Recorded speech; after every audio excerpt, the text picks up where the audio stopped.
en este día, Dios nos ha bendecido con la presencia de Mauricio Pérez. Además de ser un gran amigo, pues él es un escritor, periodista católico y locutor de programas como Semillas para la Vida, Pasión por el Evangelio, El Club de los Búhos y Conversando en el Camino, con una trayectoria en este apostolado de más de 15 años. También es autor de libros como Sucedió en Jerusalén, 666, el criptograma apocalíptico, Por los caminos de la fe, Nuestra familia al pie de la cruz, El laberinto del perdón y Oraciones para una gotita de agua, entre muchos más. Principalmente, bueno, pues él también estuvo en la escuela de pastoral, ya tiene algún tiempo, a ver si, bueno, después nos puedes participar, Mauricio, de compartirnos acerca de esta experiencia, ¿no? En la escuela de pastoral. Y bueno, pues él, yo le comentaba que pues nos gustaría mucho, ¿no? Que nos aportara un poco de eso, bueno, de sus muchos conocimientos en una clase de pastoral. Entonces, bueno, pues él aceptó, pues muy amable y muy contento. Entonces, pues te dejo, Mauricio. Muchísimas gracias por estar aquí con nosotros. Es una bendición de Dios. Y bueno, pues, ¿qué más te puedo decir? Muchas gracias.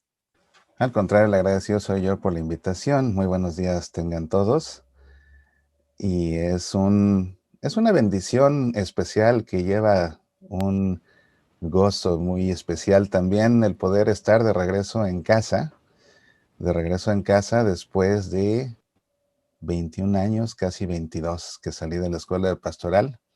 Yo estuve en la escuela de pastoral desde 1987 hasta 1999. Cuando yo comencé en la escuela de pastoral, tenía 16 años y a los 17 años, después de haber terminado mi primer año, me hicieron director. Fui el director más joven en la historia de la escuela de pastoral. Tenía 17 años y comencé con un grupo de 103. Me acuerdo que hicimos la pesca y cuando llegamos el primer domingo de septiembre a la primera clase había 103 alumnos.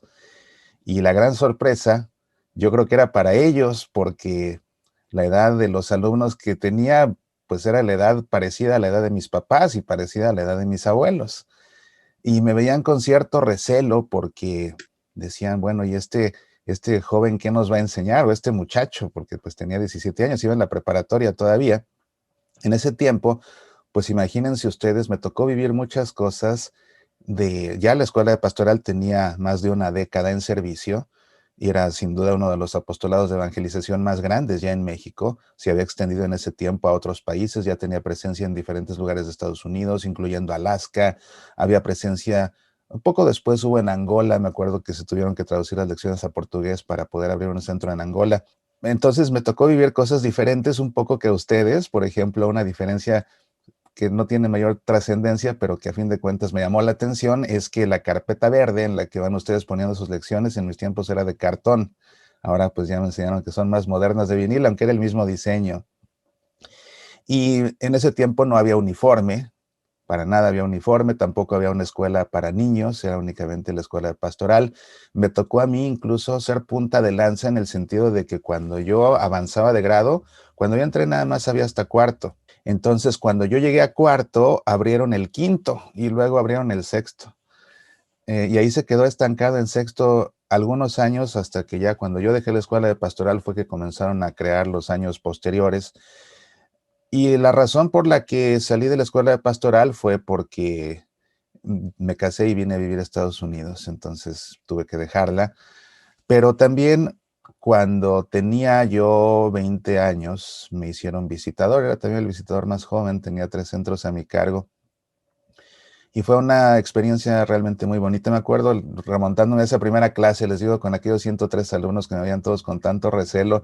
No teníamos uniforme, como les digo, entonces ese día yo fui pues con mi saco, con mi corbata para imponer con mi presencia y que no desconfiaran tanto de mí. Aún así, pues no lo logré. Y sí oí que había personas que decían, bueno, ¿y esto qué? Yo pensé que era una clase más seria, que este muchacho que va a saber. Y los reté cuando escuché eso y les dije, denme un mes de prueba, vengan a 4 lecciones. Y si en un mes aprenden, se quedan. Y si no aprenden, pues se van. Pero denme la oportunidad, 4 lecciones. Bueno, el caso es que cuando terminamos el curso éramos 87, entonces fue realmente un nivel de atrición muy aceptable, bastante bueno, y pues ahí seguí. Entonces les digo que la razón de dejarlo fue venir acá, pero algo que para mí fue fundamental en la escuela de pastoral fueron 2 cosas. La primera, tener claro que tenía yo una pasión por evangelizar que encontré en la escuela de pastoral. Y la segunda, que tenía yo también descubriendo ahí en mi interacción con las personas en la escuela de pastoral, que tenía la vocación a realizar un apostolado precisamente al salir de nuestra reunión, en ese perenne Pentecostés, en mis propios ambientes, en concreto los ambientes de trabajo, ¿verdad? Llegar a donde un sacerdote no puede llegar, a esos ambientes en una oficina donde hay personas que necesitan la presencia de Dios y que son lugares en donde ¿quién se los lleva? Un sacerdote no puede, una monja tampoco, pero se los puede llevar bien otro laico como ellos, y no un laico que anda predicando. No, no, no, simplemente un laico que vive su evangelio de una manera espontánea y convencida y firme.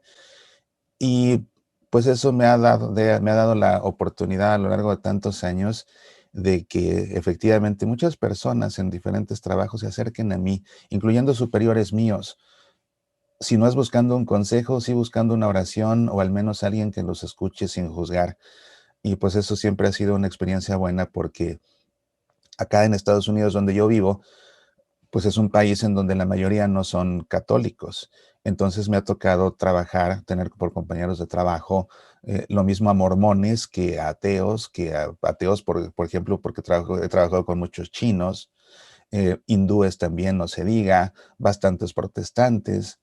Y pues tiene uno que aprender a convivir con todos y entender que a Dios a todos los ama por igual y simplemente pues no es cuestión de, digo, va uno a una oficina a trabajar, no va uno de misionero, es diferente. Entonces no se trata de ir a predicar el evangelio a todo el mundo hablando, pero sí de predicarlo con la vida.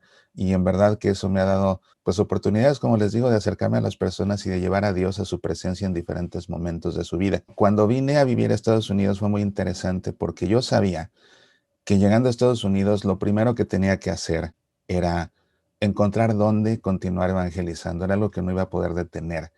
De manera que el último fin de semana que estuve en México, todavía di mi clase, todavía di mi clase. Y después pues tomé mi avión y me vine para acá. La segunda semana que estuve acá, yo viví un año en Nashville, en el estado de Tennessee. La segunda semana encontramos la catedral, fuimos a misa en la catedral y al terminar la misa dieron el anuncio de que estaban reclutando catequistas para su escuela dominical. Allá o acá se acostumbra que los domingos, para los niños que no estudian en escuelas católicas, se hace una escuela dominical que funciona desde primero de primaria hasta toda la secundaria, y por grados se les enseña lo mismo que se les enseña en la materia de religión en las escuelas católicas, y funciona como una escuela a lo largo de todo el año. Entonces, pues terminando la misa, subí a las oficinas y quedé reclutado, y pues así hubo continuidad total a pesar del cambio de países en mi trabajo. Ya después vine a vivir, viví un año allá en Nashville y después vine a vivir un año, me vine a Seattle, conseguí acá trabajo en Microsoft. Yo eh, soy ingeniero en sistemas electrónicos, es una de mis carreras, la otra es la licenciatura en periodismo. Entonces vine a trabajar a Microsoft acá a Seattle y acá fue más difícil encontrar dónde poder dar servicio en una parroquia, así que dije, bueno, pues voy a tener que inventarme yo un apostolado de evangelización. Y así comencé a ofrecer cursos, talleres, conferencias a diferentes parroquias y pues me iban invitando. Y pues llegó un momento en el que la vida, esa es otra historia que algún día quizás les comparta, pero el caso es que hace 15 años pues terminé evangelizando en los medios de comunicación. Entonces, estos últimos 15 años me he dedicado, pues 90% de mi apostolado es a través de radio sobre todo, pero también de prensa, he estado en televisión, como ya les platico, Adrián, he escrito varios libros. Y bueno, simplemente les cuento todo esto como un testimonio que sobre todo les comparto de que las semillas que se siembran en la escuela de pastoral y también los conocimientos que se adquieren en la escuela de pastoral nos ponen en una situación en la que la vida de apostolado se vuelve un estilo de vida, ya no se puede vivir sin hacer apostolado. Y yo los invito a que tengan esto presente cuando termine su primer año y se sigan, porque realmente llega un momento en que, como dice San Pablo, ay de mí si no predicar el evangelio, ya no tendría sentido la vida si no estuviera realizando un trabajo de apostolado. En mi caso de evangelización, cada quien habrá de descubrir a qué en concreto lo va llamando Dios a lo largo de este año que están ustedes cursando. Esa es la historia, entonces por eso es bonito venir acá después de 21 años y después de 21 años pues no había cantado el himno de la mañana, entonces fue bonito volver a cantarlo. Y cómo son las cosas, ¿no? Dicen que lo que bien se aprende nunca se olvida y pues también la oración que llevaba 21 años sin rezar surgió espontáneamente como si la hubiera yo rezado apenas el domingo anterior. Pues bien, que me invitó Adriana para que compartiera con ustedes la lección de hoy. Una advertencia, les voy a pedir un poco de paciencia con mi voz, porque he estado enfermo. De hecho, en las últimas 2 semanas he estado en el hospital 2 veces por un problema en los pulmones. Entonces, a veces se me llegan a cerrar los pulmones y se me va la voz. Pero vengo aquí preparado con un té de limón con jengibre y miel y, y pues les pido un poco de paciencia si de repente se me cierra la voz para retomar.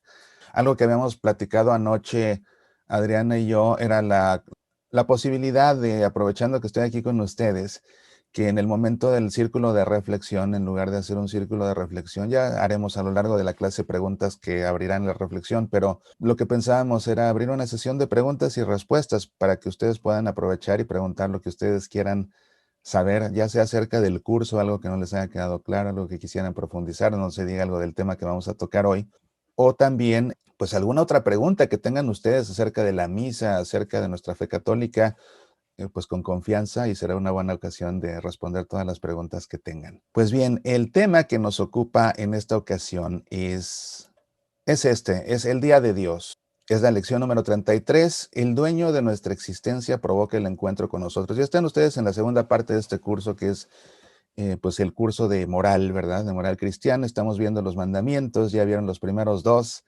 Ahora nos ocupamos del tercer mandamiento de la ley de Dios.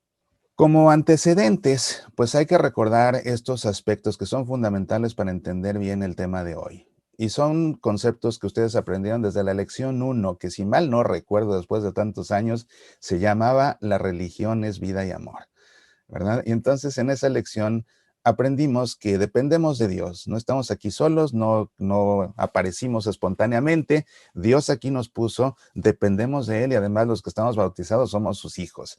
Entonces nuestra vida depende por completo de Dios. Dios nos hizo a su imagen y semejanza y por esa razón es que somos inteligentes y también somos libres. Y porque somos inteligentes somos capaces de conocer lo que nos rodea, de conocer a los demás, de conocer a Dios. Y porque somos libres, tenemos la capacidad de amar a los demás y la capacidad de amarnos a nosotros mismos y también, lo más importante, la capacidad de amar a Dios.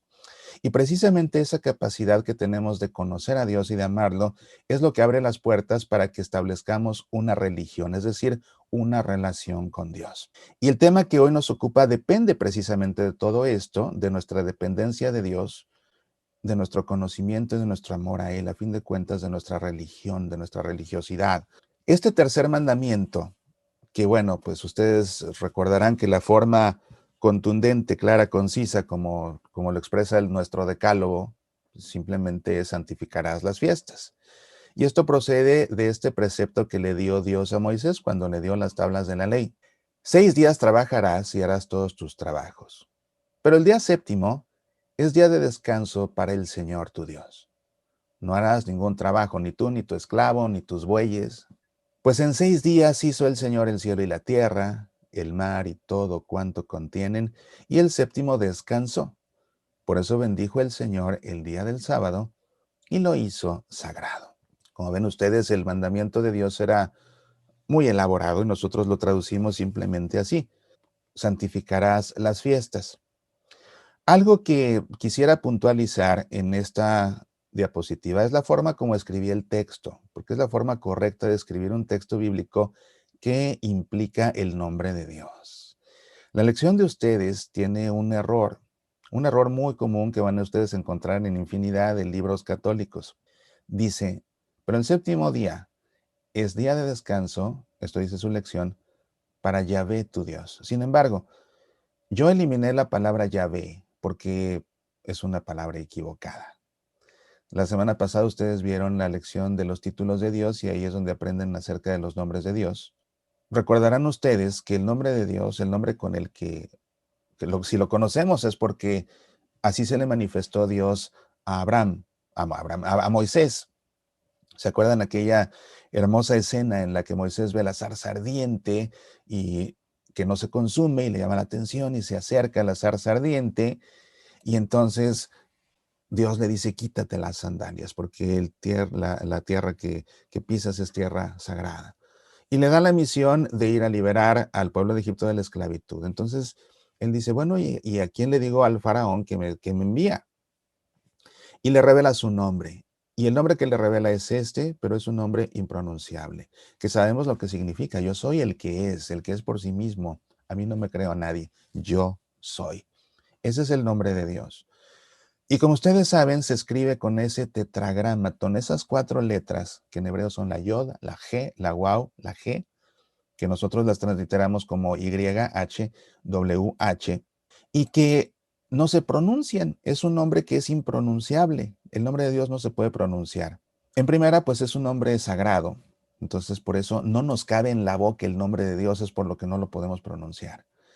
En segunda, porque cuando nosotros nombramos algo, lo etiquetamos y al etiquetarlo, lo limitamos. Porque fíjense ustedes que esto es una botella y no es otra cosa más que una botella. Esto es un tapón, ¿verdad? No es una pelota, no es una cuchara, es un tapón. Y está limitado a lo que es y tiene su nombre. Entonces, esto es una botella, esto es un tapón. Cada cosa tiene su nombre. Yo soy Mauricio. Cuando nosotros etiquetamos algo, lo limitamos, así como yo soy Mauricio y no soy nadie más, y esto es una botella y no es otra cosa, y esto es un tapón y no es otra cosa. Ponerle un nombre a algo es limitarlo, ponerle nombre a Dios es limitarlo, y la realidad es que Dios nos trasciende porque es el infinito, entonces no lo podemos encapsular con un nombre. Es la razón por la que el nombre de Dios es impronunciable. Nadie puede decir el nombre de Dios, no le cabe en la boca. La boca es limitada, el nombre de Dios pues es infinito, su esencia es infinita. Entonces, la forma correcta de escribir el nombre de Dios, si quieren ustedes escribir el nombre de Dios, es como lo he hecho yo. Incluso ¿cómo se pasan los años? Fue 2008, me parece, que el Papa Benedicto XVI, a través de la Congregación para el Culto Divino y Disciplina de los Sacramentos, emitió una instrucción prohibiendo que se emplee el nombre Yahvé en la liturgia, en los cantos y en cualquier texto litúrgico, precisamente porque es un error, porque es un nombre impronunciable. Entonces, la forma correcta de escribir el nombre de Dios es esta como la puse yo aquí. Y la forma de pronunciarlo, pues es que es impronunciable. Entonces, lo que se acostumbra es que cuando ustedes vean un texto y en el texto diga Yahvé, porque no está bien escrito, porque no lo han corregido, lo que quieran, o se encuentren el tetragramatón como aparece aquí, la manera correcta es decir el Señor. Por eso es que yo decía, el día séptimo es un día de descanso para el Señor tu Dios, ¿verdad? Y es que cuando se tradujo la Biblia del hebreo al griego, que fue la primera traducción que se hizo, aquella famosa versión de los 70, cuando se tradujo la Biblia en hebreo al griego, que era la lengua común que se hablaba ya en esos tiempos, sobre todo en Egipto. Se tradujo, de hecho, para el pueblo de Dios que vivía en Egipto. Entonces, en esa traducción se tradujo el nombre de Dios por la palabra Kyrios, que significa Señor precisamente. En la misa ustedes han escuchado, ¿verdad? Kyrie eleison, Señor, ten piedad. Bueno, pues entonces ese Kyrios es la traducción al griego de ese nombre impronunciable de Dios y significa Señor, por eso la forma correcta es decir, es de descanso para el Señor tu Dios, pero en 6 días hizo el Señor el cielo y la tierra, el mar y todo cuanto contienen.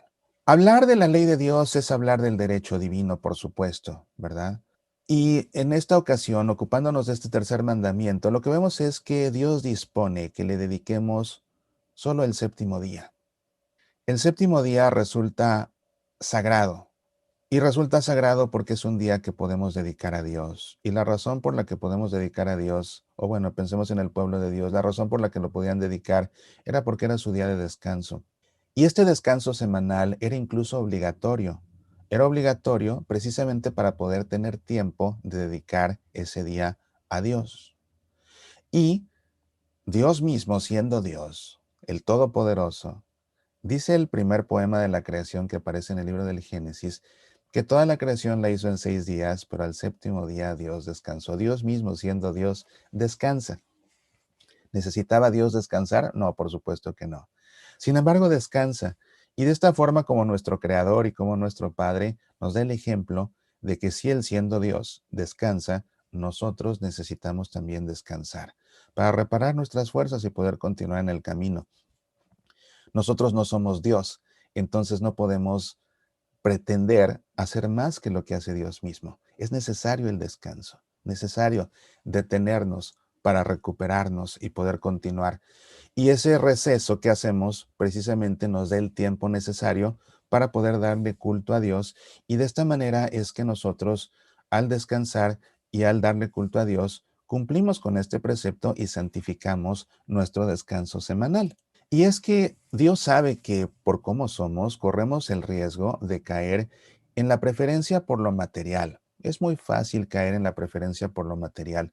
Muchas veces simplemente por humana debilidad, pero también otras tantas por necesidad, porque es una realidad que muchas veces cuando van aumentando nuestras necesidades, cuando van aumentando nuestras responsabilidades y tenemos que proveer, pues la manera de proveer es generando ingresos y esos ingresos se obtienen trabajando. Y entonces llega un momento en que tenemos que trabajar y trabajar y trabajar para poder proveer en nuestros hogares y a veces por necesidad, pero en otras ocasiones simplemente por un frenesí en el que nos metemos nosotros mismos, es que caemos en ese riesgo de que nuestra vida se vuelva un torbellino totalmente material, en el que pues vivimos para trabajar. Y me gustó para ilustrar este concepto precisamente esta imagen que está tomada del libro del Principito. No sé si ustedes ya leyeron ese hermoso libro del Principito. Si ya lo leyeron, sabrán la historia del farolero. Si no, les cuento, este niño que vivía, que era un príncipe y que vivía en un asteroide y un día pasan unas aves, se les cuelga y comienza a viajar por diferentes planetas. Y en cada planeta que visita el principito se encuentra un adulto. Él siendo niño se encuentra un adulto que representa lo peor de la humanidad, lo peor en lo que caemos cuando nos hacemos adultos precisamente. Y uno de los personajes que encuentra en un planeta es un farolero. Vive en un planeta tan corto que cada hora se hace de día y de noche, de día y de noche. Entonces, cada hora, si no es que cada minuto, creo, el farolero tiene que encender el farol porque se hace de noche, pero como se hace de día, lo tiene que apagar y ya se hizo de noche y lo tiene que encender y ya se hizo de día y lo tiene que apagar. Y se le va la vida al farolero encendiendo y apagando, encendiendo y apagando, encendiendo y apagando su farol precisamente para ilustrar el punto de las personas que se les va la vida trabajando y trabajando y trabajando en un frenesí en el que no les da tiempo de nada. En contraste, el principito, algo que disfruta en su asteroide donde vive, que también es muy diminuto, es que puede ver infinidad de puestas de sol. Simplemente recorre la silla y ve otra y recorre la silla y lo vuelve a ver. Y para él, su máximo placer es de sentarse a ver una puesta de sol, cosa que no puede hacer el farolero que enciende y apaga porque está metido en ese frenesí. Dios sabe que podemos caer en eso. Y precisamente por nuestro bien es que nos prescribe y nos da el ejemplo de que necesitamos descansar un día. Y ese día que tenemos que descansar, Dios sabe también que necesitamos de Dios. Como veíamos en los antecedentes, dependemos de Dios. De manera que Dios nos ordena no solo descansar, sino que nos ordena santificar ese descanso como encontrándonos con Él. Es una obligación encontrarnos con Dios. Pero a fin de cuentas, al igual que todos los mandamientos, Dios nos da esos mandamientos porque sabe que lo necesitamos. Es como cuando un papá le da la orden todas las noches a su hijo pequeño de ir a cepillarse los dientes. Se lo ordena simplemente porque sabe que lo necesita y el hijo tiene que obedecer por su propio bien. Es lo mismo por lo que Dios nos da estos mandamientos, porque sabe que lo necesitamos, no por imponernos cargas, porque nos ama. Cada mandamiento que nos ha dado Dios es por nuestro bien y nos fuerza a cumplirlos únicamente por nuestro bien, porque nos ama, así como un padre de familia obliga a su hijo que no se quiere lavar los dientes a hacerlo todas las noches. A fin de cuentas, podríamos decir que Dios no necesita de nosotros, pero nosotros sí necesitamos de Él y Él lo sabe y por eso es que quiere que estemos con Él por nuestro propio bien. En el pueblo judío, en el pueblo de Dios, en el pueblo de Israel, y a la fecha, el pueblo de Israel santificaba el último día de la semana, el séptimo día de la semana, que era el día de descanso civil a fin de cuentas. Entonces tenían tiempo para el culto a Dios. Ese día se llamaba Shabbat, se sigue llamando Shabbat, que significa reposar. Entonces el sábado es el día del reposo. Y para los judíos que viven en serio su religión, ese día no se puede hacer ni siquiera un esfuerzo. Caminar 1 kilómetro está prohibido. Es un día de descanso total.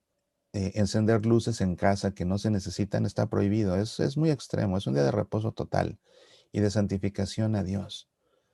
Pues para enfatizar esta necesidad del descanso, no solamente Dios prescribe un día a la semana de descanso, sino que también prescribe un año sabático cada 7 años. Así como el día de descanso es cada 7 días, el año de descanso es cada 7 años.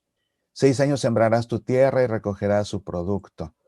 Al séptimo la dejarás descansar y en barbecho para que coman los pobres de tu pueblo, y lo que quede lo comerán los animales. Harás lo mismo con tu viña y tu olivar. 6 días harás tus trabajos y al séptimo descansarás. Ese es el origen del año sabático. Ustedes han oído seguramente de ese concepto. Hay gente que dice, me voy a tomar un año sabático. Y cuando alguien toma un año sabático, pues consiste en descansar, aunque consiste realmente en descansar haciendo adobes, porque quienes toman un verdadero año sabático simplemente, por ejemplo, esto en muchas universidades se da, que a los profesores les dan un año sabático y ese año sabático dejan de dar clases, pero se dedican a investigar algún proyecto diferente, percibiendo su mismo sueldo. Hay empresas donde también a los empleados se les da un año sabático y cada cierto número de años, durante un año se les quita de sus funciones y percibiendo su mismo sueldo se les da un año entero para que trabajen en otro proyecto, para que tomen algún curso, en fin. Entonces de ahí viene el año sabático precisamente, era un mandato de Dios también para ese pueblo, ¿verdad? Para que descansaran las tierras y al descansar, pues volvieran a dar fruto más adelante. Y es algo que tienen que hacer los agricultores, a fin de cuentas. No pueden estar trabajando la tierra todo el tiempo porque entonces la fatigan y ya no da frutos. Y aquí vemos cómo este descanso no solamente es necesario para el hombre, sino que es necesario para toda la creación. Por eso es que Dios así lo impone. Si yo, Dios siendo Dios, he descansado, toda la creación también tiene que tomarse un descanso. Este descanso del trabajo y este descanso del cultivo de las tierras es a fin de cuentas un descanso meramente material. Pero en el caso concreto de nosotros los hombres, no somos solamente cuerpo, también tenemos un espíritu y resulta que nuestro espíritu también necesita de un descanso. Por supuesto que sí, el espíritu se nos fatiga. Y no me dejarán ustedes mentir, porque cuántas veces ustedes han dicho es que no puedo ni con mi alma, ¿verdad? Entonces, cuando decimos o sentimos que no podemos ni con el alma, es porque el alma ya se nos cansó.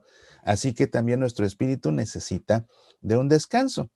Y por esa razón es que nuestro descanso tiene también un sentido espiritual y un sentido moral. ¿De qué manera nosotros descansamos nuestro espíritu? Nuestro espíritu tiene que descansar porque pues ha estado pensando, ha estado atribulado, ha estado resolviendo, ha estado preocupado, ha estado agobiado. Todo eso lo va cansando. Y la manera de descansarlo es precisamente con la oración. Ese ponernos en presencia de Dios, dirigirnos a Él y al mismo tiempo ponernos a la escucha de lo que Él tiene que decirnos, ahí en la quietud de la intimidad con Dios. La reflexión, por supuesto, la reflexión en la palabra de Dios, entender qué me quiere decir Dios en este momento. Esto es una realidad, y que tiene que ver precisamente con este tema que estamos viendo. La escucha de la palabra de Dios, domingo a domingo. Yo les garantizo, sin temor a equivocarme, que si ustedes escuchan con atención y con el corazón abierto, cada domingo que van a misa, escucharán que Dios les está diciendo a través de las lecturas justo lo que ustedes necesitan escuchar en ese momento. Hay veces que nos frustramos y decimos, es que Dios no me habla, por más que le pido, no me ilumina. No, lo que pasa es que no abrimos los oídos y no abrimos el corazón, porque no falla. Domingo a domingo, a través de esas lecturas, Dios le dice a cada quien lo que necesita escuchar, garantizado. Y precisamente con este descanso nosotros tenemos la oportunidad de abrir nuestro espíritu a la palabra de Dios, para poder reflexionarla y para poder discernir qué es lo que quiere Dios de nosotros, qué nos quiere comunicar. Y por supuesto que cuando combinamos todo esto, pues es el mejor tiempo, ese tiempo de descanso para darle culto a Dios. Por eso es que este mandamiento, pues también se expresa de esta forma, así de simple. Recuerda el sábado para santificarlo. Recuerda el sábado para santificarlo, donde sábado, otra vez, significa descanso. Entonces no necesariamente sería un día concreto, sino que dice recuerda el descanso para santificarlo. Aunque sí, religiosamente para el pueblo de Dios era el sábado, porque era el día de descanso. Pero lo que hay que santificar más que el sábado, más que el día, es el descanso. Ese día sábado, que es el día de descanso, es un día santo, como todo lo que le pertenece a Dios. Ya de suyo es un día santo. Y qué interesante que un día tan santo esté relacionado precisamente con el descanso y no con el trabajo. Eso es muy curioso. Y es que el descanso nos libera de lo material. Es una liberación. Es una liberación. Y bueno, pues ustedes también quizás hay ocasiones en que han dicho gracias a Dios es viernes. ¿Por qué? Porque sentimos como que estamos liberados precisamente del trabajo y de todo lo que implica el trabajo, porque no solamente es el esfuerzo del trabajo, es la preocupación del trabajo, son las prisas por llegar al trabajo, son las horas que pasamos desplazándonos al trabajo, el tiempo que pasamos arreglándonos para el trabajo, todo lo que implica el trabajo. Cuando termina ese trabajo nos sentimos liberados. Entonces, este descanso tiene también un carácter de liberación que también se celebra en este día santo, precisamente. De manera que el Shabbat no solamente es el día que Dios descansó, sino que el Shabbat para los judíos es también un símbolo de la liberación de la esclavitud de Egipto. Y esto es muy importante para nosotros los cristianos, porque la liberación de la esclavitud de Egipto sucedió la noche de la Pascua. De manera que el Shabbat tiene un carácter pascual. No solamente consiste en descansar y santificar el descanso dándole culto a Dios, sino que ese culto a Dios que se le da a Dios en sábado, en Shabbat, está vinculado a la liberación en la noche de Pascua. Tiene un carácter pascual. Y no olviden esto porque un poquito más adelante vamos a ver la importancia de ese carácter pascual que tiene el día de descanso. Y precisamente como es un día que está vinculado o que tiene un carácter pascual, pues es un día que se celebra de una manera especial. Los judíos, la noche más importante del año es la noche de Pascua, el día 14 de su mes de Nisan, que es el primer mes del calendario hebreo y que coincide con la primera luna llena de primavera, que fue la noche en la que Dios liberó al pueblo de Israel de la esclavitud de Egipto. Siendo un evento tan importante la Pascua y siendo la fiesta más importante de su año, desde un punto de vista religioso, el Shabbat, al tener un carácter pascual, también eso le da un carácter sumamente importante a nivel religioso. Y por esa razón es que el Shabbat estaba vinculado al culto a Dios en el templo. Entonces, esto trae también la relación de que el día del descanso o el tiempo del descanso tiene también un lugar para descansar. Y ese lugar para descansar en el tiempo del descanso es el lugar donde se le da culto a Dios. Es un lugar consagrado a Dios. No se le da en cualquier lugar. No se le da culto a Dios en Shabbat, en la casa. Se le da culto a Dios en Shabbat, en un lugar, en un espacio consagrado a Dios. ¿Qué significa consagrar? Esto es muy importante, es un concepto muy importante.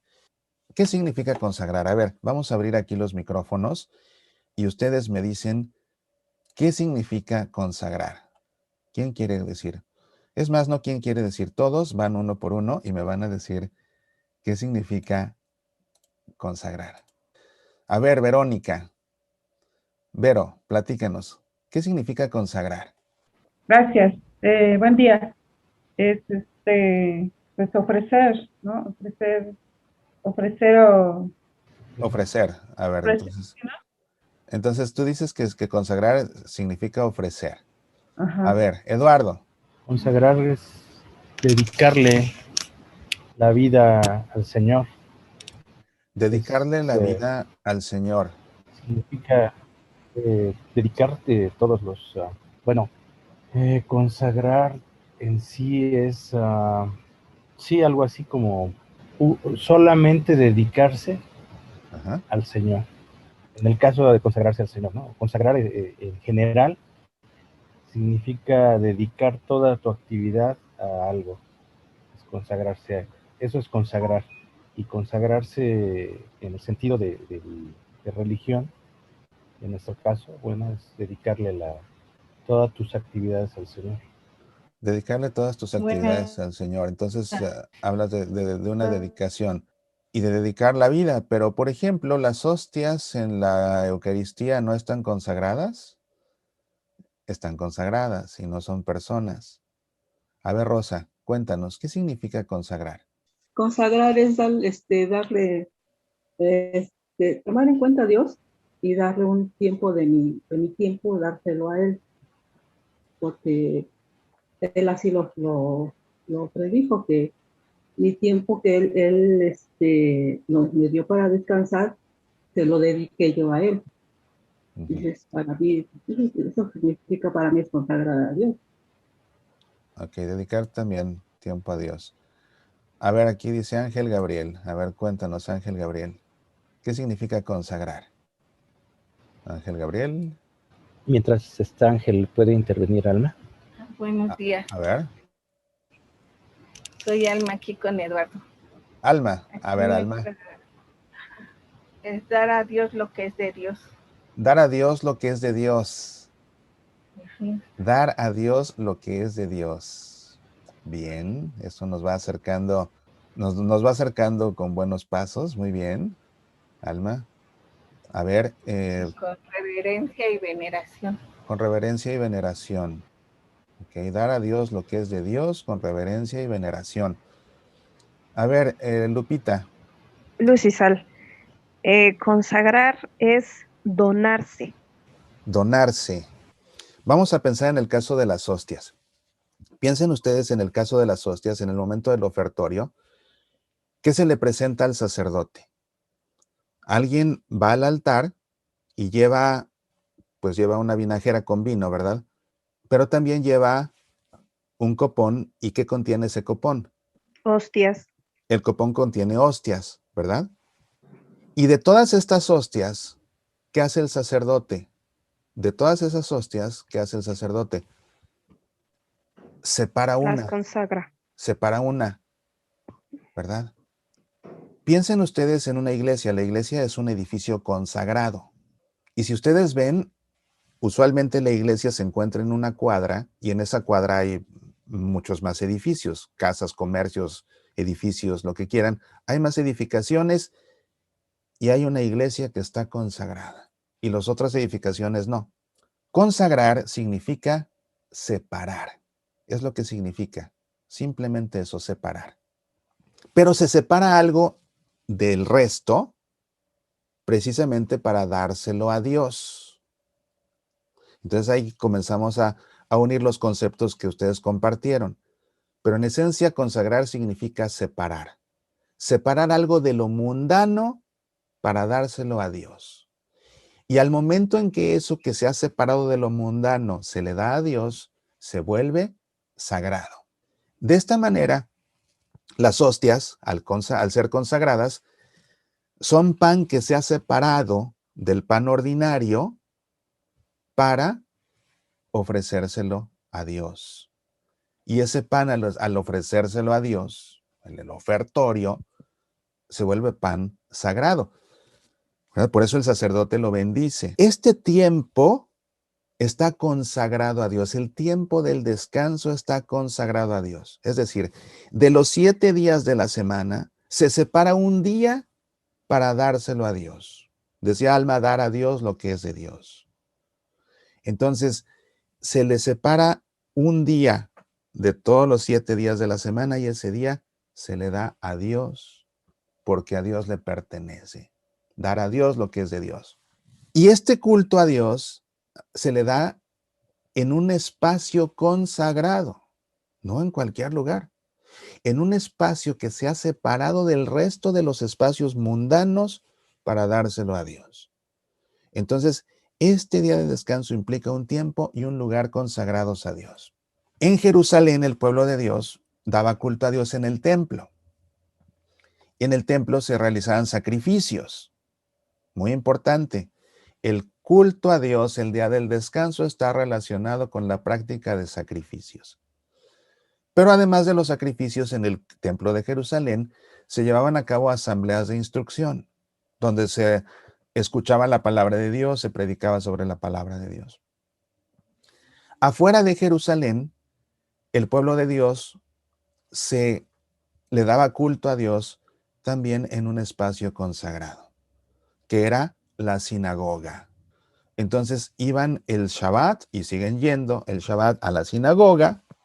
Únicamente podían entrar al interior de la sinagoga los varones, solamente los abuelos, papás e hijos, y las mujeres se quedaban afuera, pero participando.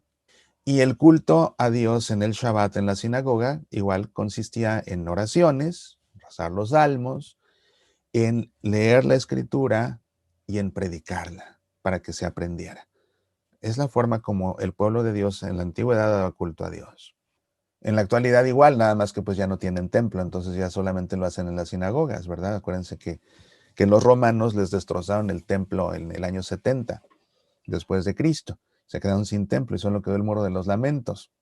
Y como les decía, es la observación de este mandato divino. Ellos lo han llevado al extremo. Entonces, al extremo tal que hasta en tiempos de Jesús estaba prohibido curar. Y por eso le cuestionan a Jesús, porque se atreve a curar en sábado. Y se atreven a juzgar a los apóstoles de Jesús porque los ven ahí piscando trigo para comérselo porque tienen hambre en sábado.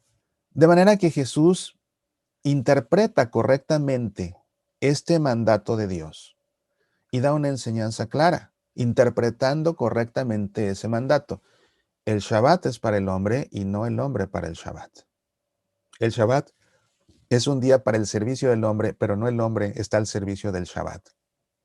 Y por eso es que él curaba, porque Jesús, como hijo de Dios y como hombre perfecto, cumplía por completo con los mandamientos de la ley de Dios, con todos. El sábado iba a la sinagoga, incluso él predicaba, porque pues era el gran rabí ahí, ¿verdad? Enseñaba con toda la autoridad, pero él le daba culto a Dios. Sin embargo, cuando Jesús se da cuenta de que algún mandamiento lo han desvirtuado porque no lo han interpretado correctamente, él lo interpreta correctamente. Y en este caso les dice, el Shabbat es para el hombre y no el hombre para el Shabbat. Por eso curo, sin violar la prescripción del Shabbat, pero curo al que esté enfermo en Shabbat. Porque el Shabbat es para el hombre y no el hombre para el Shabbat. Esta interpretación de la ley es lo que se conoce como un midrash.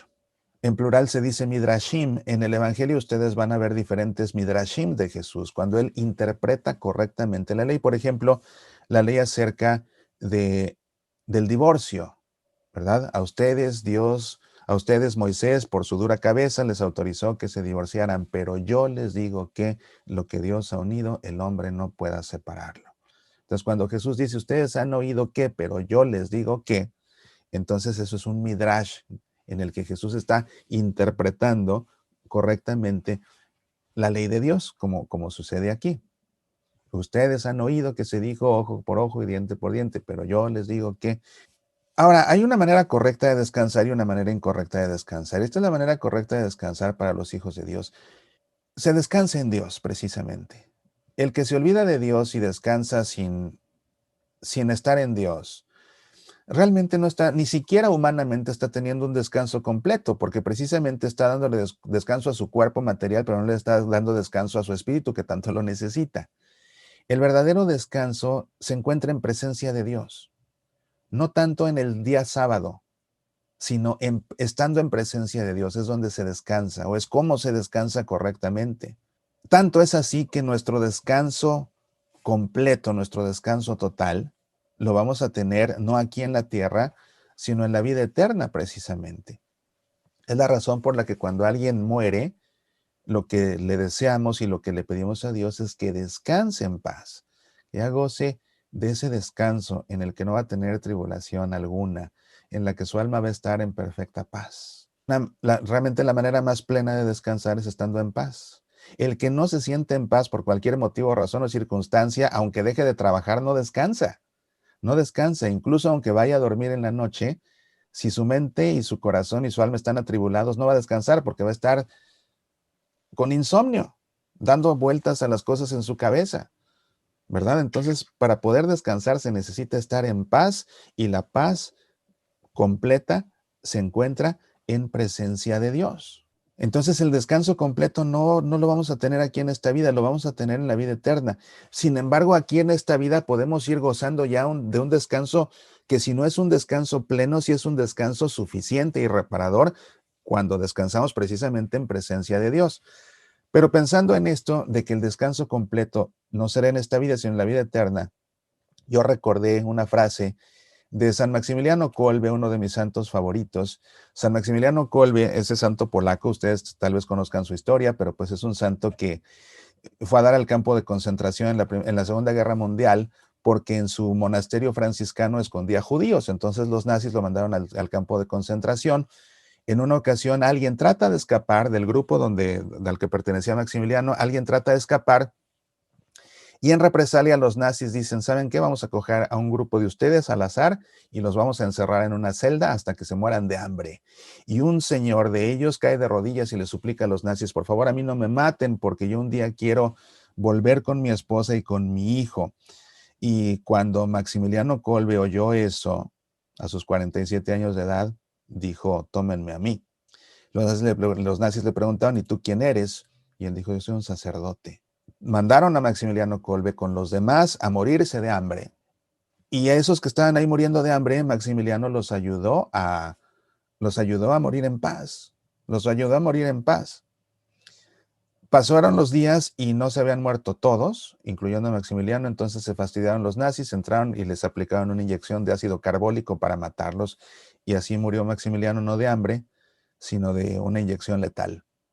Y por haber dado su vida para salvar la vida de alguien más, San Juan Pablo II, que siempre dijo como polaco que su santo favorito era Maximiliano Kolbe, lo canonizó como mártir de la caridad.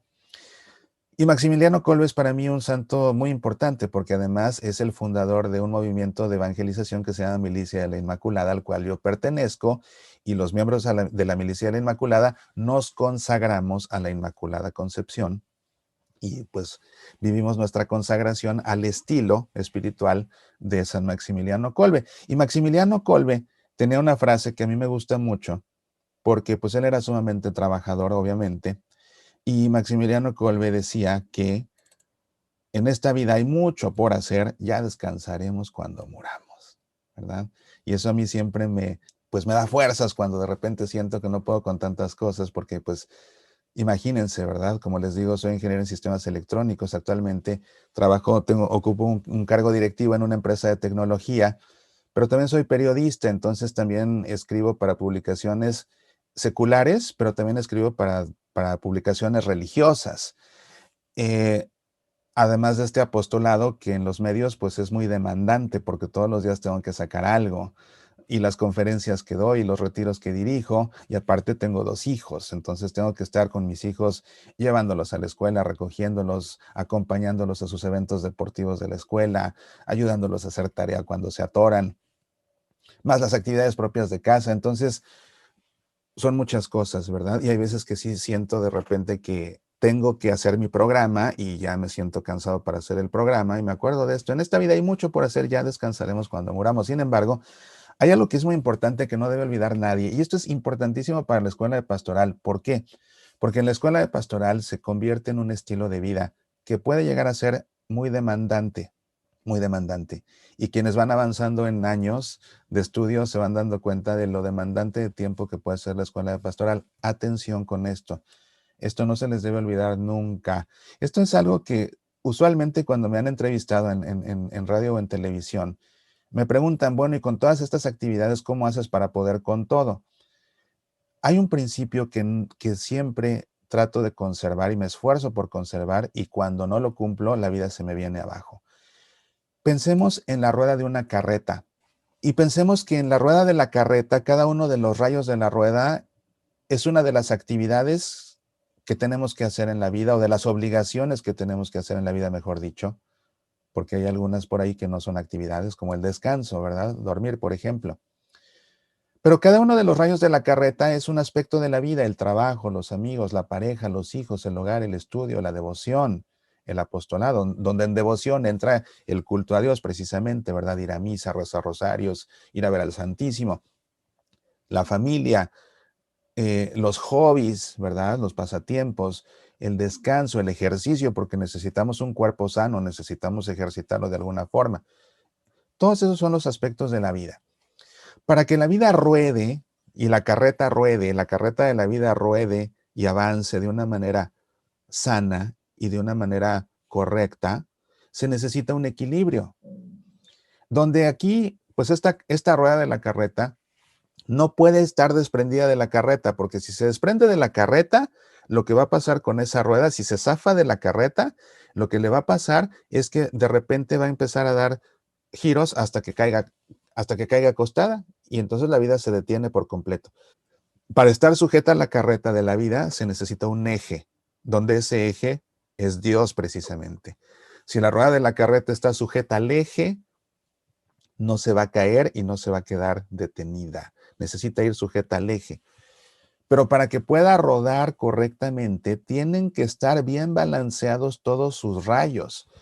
Porque si yo comienzo a darle tiempo de más a cualquiera de esas actividades, lo que va a pasar por fuerza es que voy a tener que quitarle tiempo a otra. Y al darle tiempo de más a algo, y puede ser más de una, y mientras a más cosas les dedique de más, a más cosas voy a tener que dedicarles de menos. Y lo que va a pasar entonces con la rueda de la carreta es que se va a deformar, porque unos rayos van a ser ahora más grandes y otros rayos van a ser cortos. Y cuando la rueda se deforma, entonces la vida va dando tumbos. ¿Verdad? Es lo que va pasando. Entonces, para que se pueda vivir correcta y armónicamente, se necesita por fuerza un equilibrio. Cuando esto se rompe, sucede esto a fuerzas. Y el que ustedes quieran que le dediquen de más, por fuerza le van a tener que dedicar a otra cosa menos, y va a haber problemas. Va a haber problemas en lo que quieran. Si le dedico más tiempo al trabajo, voy a tener menos tiempo para mis hijos. Si le dedico más tiempo a mis hijos, voy a tener menos tiempo para mi pareja. Si le dedico demasiado tiempo a mi pareja, no voy a tener tiempo para los amigos. Si le dedico demasiado tiempo a los amigos, no voy a tener tiempo para el apostolado. Pero si le dedico demasiado tiempo al apostolado, no voy a tener tiempo suficiente para descansar y me voy a enfermar. Es importante tener claro, para balancear esta rueda, que todo exceso es malo. Todo exceso es malo. Donde todo es todo. Todo exceso es malo, incluyendo el exceso religioso. Bueno, pero ¿qué no tenemos que amar a Dios sobre todas las cosas? Sí. ¿Se puede uno exceder en el amor a Dios? ¿Qué opinan ustedes? ¿Se puede uno exceder en el amor a Dios? ¿Alguien quisiera comentar? ¿Se puede uno exceder en el amor a Dios? ¿Quién quiere compartir? ¿Se puede uno exceder en el amor a Dios? Yo, Alma, Alma. no creo, porque Dios es todo en mí, bueno, todo en mí, y lo amo sobre todas las cosas. ¿Y qué pasa si por amar a Dios sobre todas las cosas le dedicas tanto tiempo a Dios que comienzas a desatender a tu familia? Ajá, es que en mi parte de hobby, de familia, ahí va también impregnado su amor. Entonces ese es, como dijiste, el eje. Ahí va también ahí también le consagro el amor. A ver, ¿alguien más que quisiera contribuir? Gracias, Alma. ¿Alguien más que quisiera aportar? ¿Se puede tener un exceso de amor a Dios? O vamos a cambiarlo mejor, a ser un poco más específico. ¿Se puede tener un exceso en la religiosidad? La religión es la relación con Dios, ¿cierto? Lección 1. Entonces, ¿se No se puede puede tener un tener, exceso? ¿Se puede uno exceder en la relación con Dios? Sí, sí se puede uno exceder. Sí Ajá. corre uno esos riesgos cuando no tenemos bien el discernimiento, ¿no? Ujú, Pensamos que todas las actividades de la iglesia, eh, pues como son dedicadas a Dios, pues entre más nos dediquemos a Dios, pues pensamos que le estamos agradando más. ajá. Pero ¿qué pasa cuando a través del estudio vamos entendiendo que, por ejemplo, en el caso de los que estamos casados Ujú, por la iglesia, pues es una vocación? sí. Y a través de ese matrimonio, pues también somos agradables a Dios.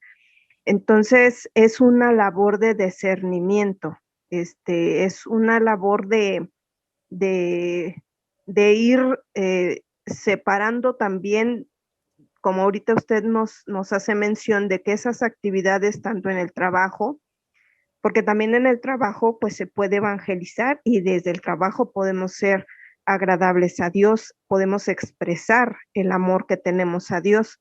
Ujú, Entonces, el amor a Dios, cuando nos excedemos en la religiosidad, pues podemos descuidar lo demás, ¿no? Que también, pues Dios nos ha concedido. Entonces, me gustó mucho el ejemplo de la carreta, porque ujú. sí tiene usted razón. Hace algún par de años, más o menos, me hicieron hacer un ejercicio, pero fue en cuanto a los horarios, ¿no? En cuanto a las actividades. Y iba marcado de diferentes colores.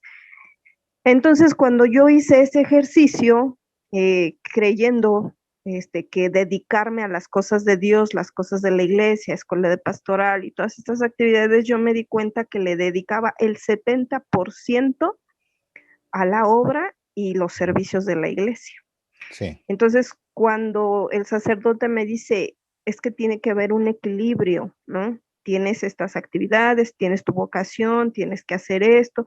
Entonces me fue conduciendo de manera que, pues sí, logremos un equilibrio. No es tan fácil, Ujú, pero se requiere de mucho esfuerzo, porque finalmente también cuando entendemos que Dios es orden, pues también ahí entra, ¿no?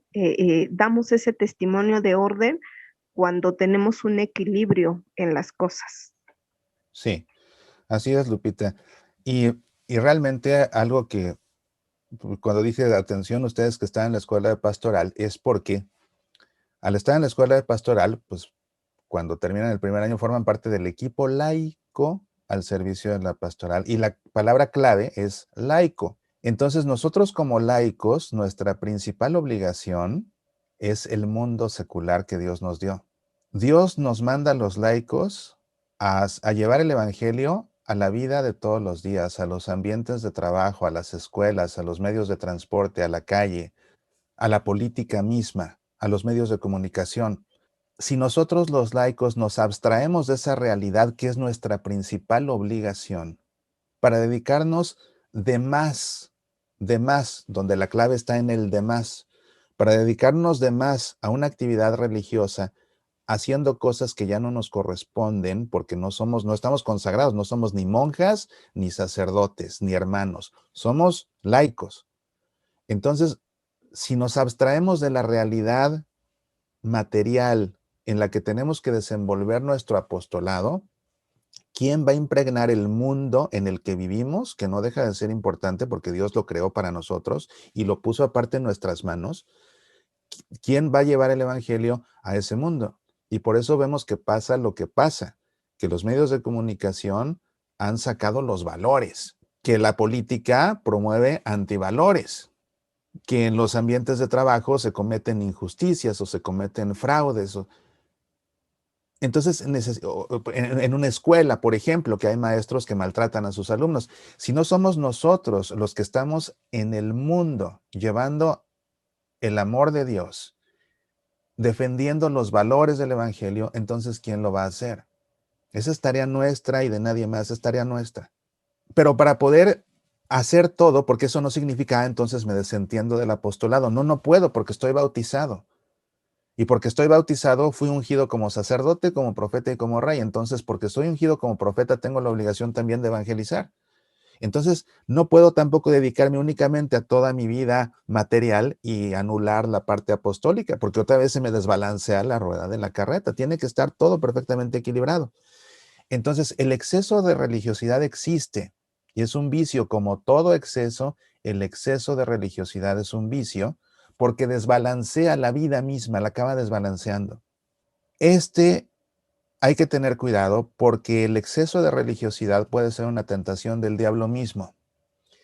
Atención con esto, el diablo nunca te va a tentar con algo que no te gusta, todo lo contrario, el diablo siempre te va a tentar con aquello que te gusta. Si tú ves la tentación, que es el arquetipo de todas las tentaciones, que fue la tentación de Eva, también esto ya lo vieron en algún momento aquí. Ese fruto que el diablo le presentó a Eva no era un fruto repugnante, al contrario. Sí, y dice la escritura que Eva, viendo que era agradable al paladar y bueno para los ojos, pues se lo comió, porque era apetitoso. Y aparte Eva lo vio como bueno, ¿verdad? No le dijo el diablo, tómate este veneno. No, le dijo, tómate este fruto. Mira qué apetitoso, se ve muy bueno, te hace bien. Entonces Dios nos tienta con lo que nos gusta. A los que estamos bajando de peso, el diablo no nos va a tentar con una hoja de lechuga. Nos va a tentar con unos tacos de carnitas, por supuesto. Nos va a tentar con un pastel. A los diabéticos los va a tentar con un pastel de chocolate. A los que les gusta trabajar, los va a tentar con más trabajo. Y por eso existen esos adictos al trabajo, les dicen workaholics, esos adictos al trabajo. Les gusta tanto trabajar que el diablo los tienta con más. Entonces, a nosotros también algo que nos gusta mucho es servir a Dios, y el diablo se puede tentar de algo tan bueno, tan apetitoso, tan agradable al paladar, para de ahí tentarnos, porque sabe que nos gusta, a hacer más, donde más es de repente empezar a hacer de más y de más y de más, hasta que empiece a descuidar mi trabajo, hasta que empiece a descuidar mis estudios, ¿verdad? Porque también hay muchos estudiantes metidos en esto, que de repente empiezan a bajar en sus calificaciones porque están muy ocupados en esto, que de repente empiezo a tener problemas en el trabajo porque no rindo igual, porque estoy distraído en esto, ¿verdad? Que empiezo a desatender a mi casa, a la casa material, que empiezo a desatender a mis hijos, que ahí se los voy dejando a mi esposo y a mi esposo porque yo tengo que estar metida en esto y en aquello, y la junta de acá, y además de esto voy al Santísimo, y además de esto voy a dirigir el rosario, y además de esto el padre me pidió no sé qué cosa, y de repente el párroco compite con mi marido. Eso pasa infinidad de veces, ya me la sé. Yo estuve en la escuela de pastoral 1000 años y veía a las señoras casadas batallando con eso, que de repente era el marido contra el párroco y el marido estaba enojado y con justa razón. Entonces hay que tener cuidado, si no se balancea la vida, tarde o temprano va a comenzar a dar, bueno, de hecho de inmediato, eso sí es de inmediato, comienza a dar tumbos hasta que se vuelve esto una catástrofe. Entonces, y precisamente por eso es que Dios mismo prescribe un descanso, porque hay un componente en esta rueda de la carreta que es la vida, que es precisamente el descanso necesario para reparar las fuerzas. Incluso el buen pastor, ¿a dónde nos conduce? Hacia fuentes tranquilas. ¿A qué? A reparar nuestras fuerzas. ¿Ven? Así de importante es el descanso para Dios. Y sí puede haber un exceso entonces de religiosidad, y el exceso de religiosidad es algo que se llama, tiene hasta su nombre, se llama fanatismo. ¿Se puede amar a Dios sobre todas las cosas? Sí. Se puede ser muy religioso en todo momento, pero en todo ambiente, en todo ambiente. De otra manera se cae en el fanatismo. Hasta ahora hemos visto al pueblo de Dios que consagraba a Dios el día del sábado, el día del descanso.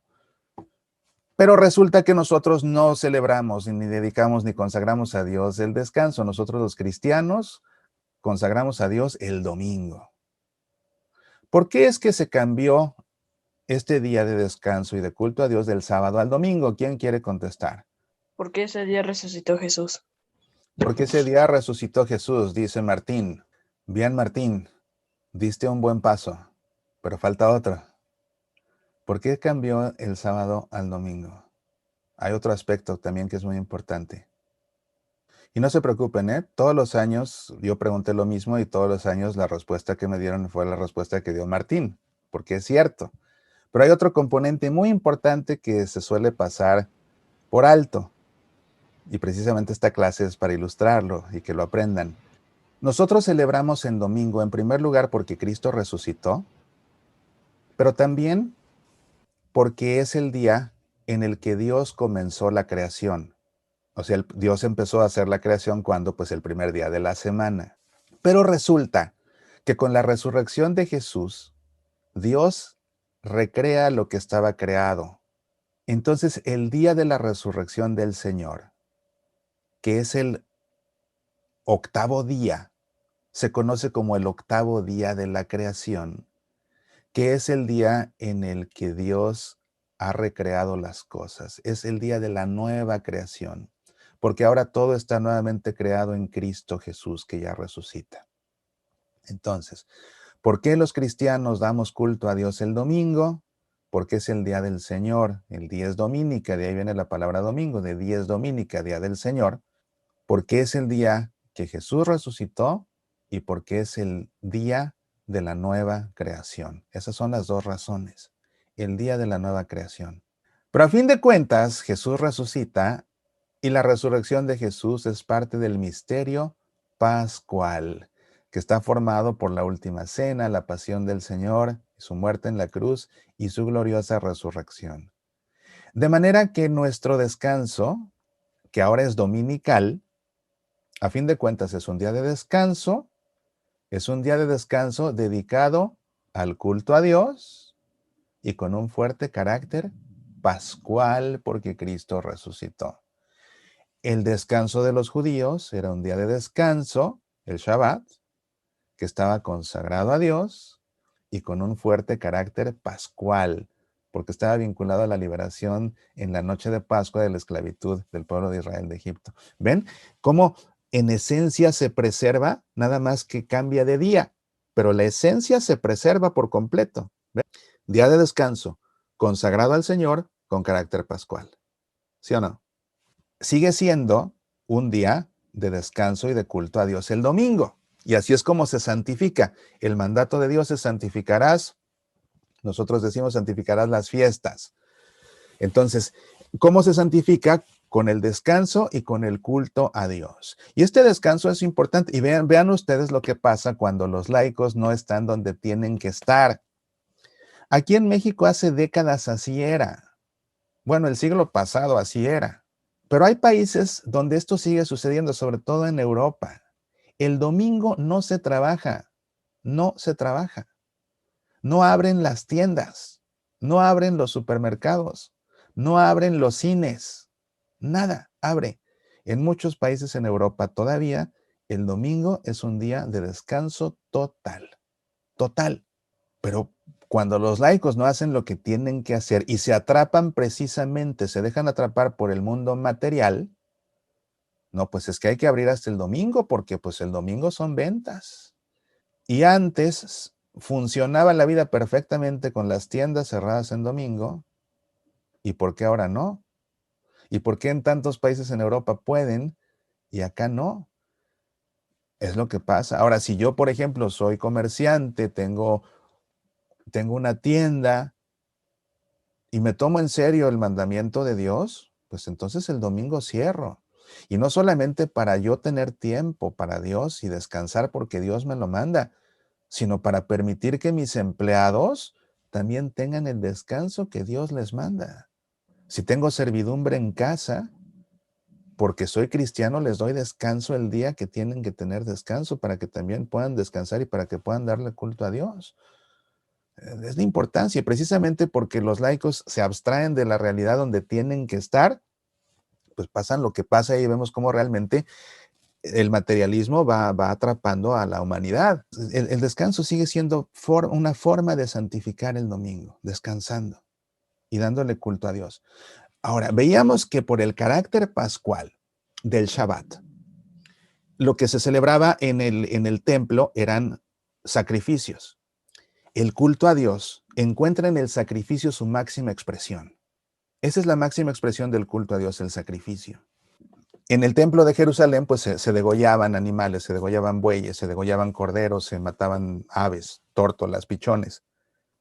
En el caso nuestro, también tenemos un sacrificio que es precisamente la máxima expresión del culto a Dios. Y se trata del sacrificio eucarístico. El sacrificio eucarístico es la máxima expresión de culto a Dios. ¿En qué consiste el sacrificio eucarístico? Pues precisamente en la celebración del sacrificio de Jesús que se ofrece en la cruz por nuestra salvación. No es que lo crucifiquemos cada vez que celebramos la Santa Misa, no. Más bien, como tenemos que verlo, es como que la cruz, la sombra de la cruz en la que murió Jesús en el Calvario, con el paso de los siglos va extendiendo su sombra sobre toda la humanidad hasta que se cierne sobre nosotros. Y cada vez que nosotros celebramos la misa, estamos siendo cubiertos por esa sombra de la cruz de Jesús en el Calvario hace 2000 años, que se sigue extendiendo y que se cierne sobre nosotros cubriéndonos. Pero celebramos en la Santa Misa ese memorial de la pasión, muerte y resurrección del Señor, donde memorial, que es la forma de celebrar de los judíos, y por eso celebramos nosotros así, celebramos en la forma de un memorial, consiste en recordar algo que sucedió en el pasado, pero no como un recuerdo nostálgico de algo que pasó, sino que lo recordamos para que al recordarlo lo hagamos presente y al hacerlo presente nosotros podamos tomar parte de ello. La Santa Misa es una celebración del memorial, de la última cena, de la pasión y muerte de Jesús y de su resurrección. Entonces, al recordar esa última cena, traemos al presente la última cena para nosotros sentarnos a la mesa del Señor y comer de su banquete. Entonces, de esta forma es que este sacrificio eucarístico es la celebración de la Santa Misa o la fracción del pan, porque pues así se llamaba originalmente, porque lo que hizo Jesús fue partir el pan y decirles, hagan ustedes lo mismo. Pero lo que no podemos perder de vista es que el máximo culto a Dios es el sacrificio. Entonces la Santa Misa tiene un carácter sacrificial y es el memorial del sacrificio de Jesús en la cruz. Cuando nosotros estamos celebrando la Santa Misa, estamos celebrando a Jesús que muere en la cruz por nosotros. Y esto tiene implicaciones muy fuertes en la forma de celebrar la misa y de participar en la celebración de la misa. Cuando esto no queda claro y se cae en el error común de pensar que la misa es una fiesta, porque confunden celebración con fiesta, entonces por eso después vemos que, digo, yo sé que en su parroquia no pasa, ¿verdad? Pero esto pasa en las parroquias en el planeta Marte, que pues en la misa el sacerdote se pone a brincar y a bailar en el altar y toda la gente también se pone a brincar y a bailar en sus bancas y llevan payasos y llevan títeres y llevan, o sea, acaban haciendo de la misa circo, maroma y teatro por no entender que lo que se está celebrando es el memorial de la muerte de Jesús en la cruz.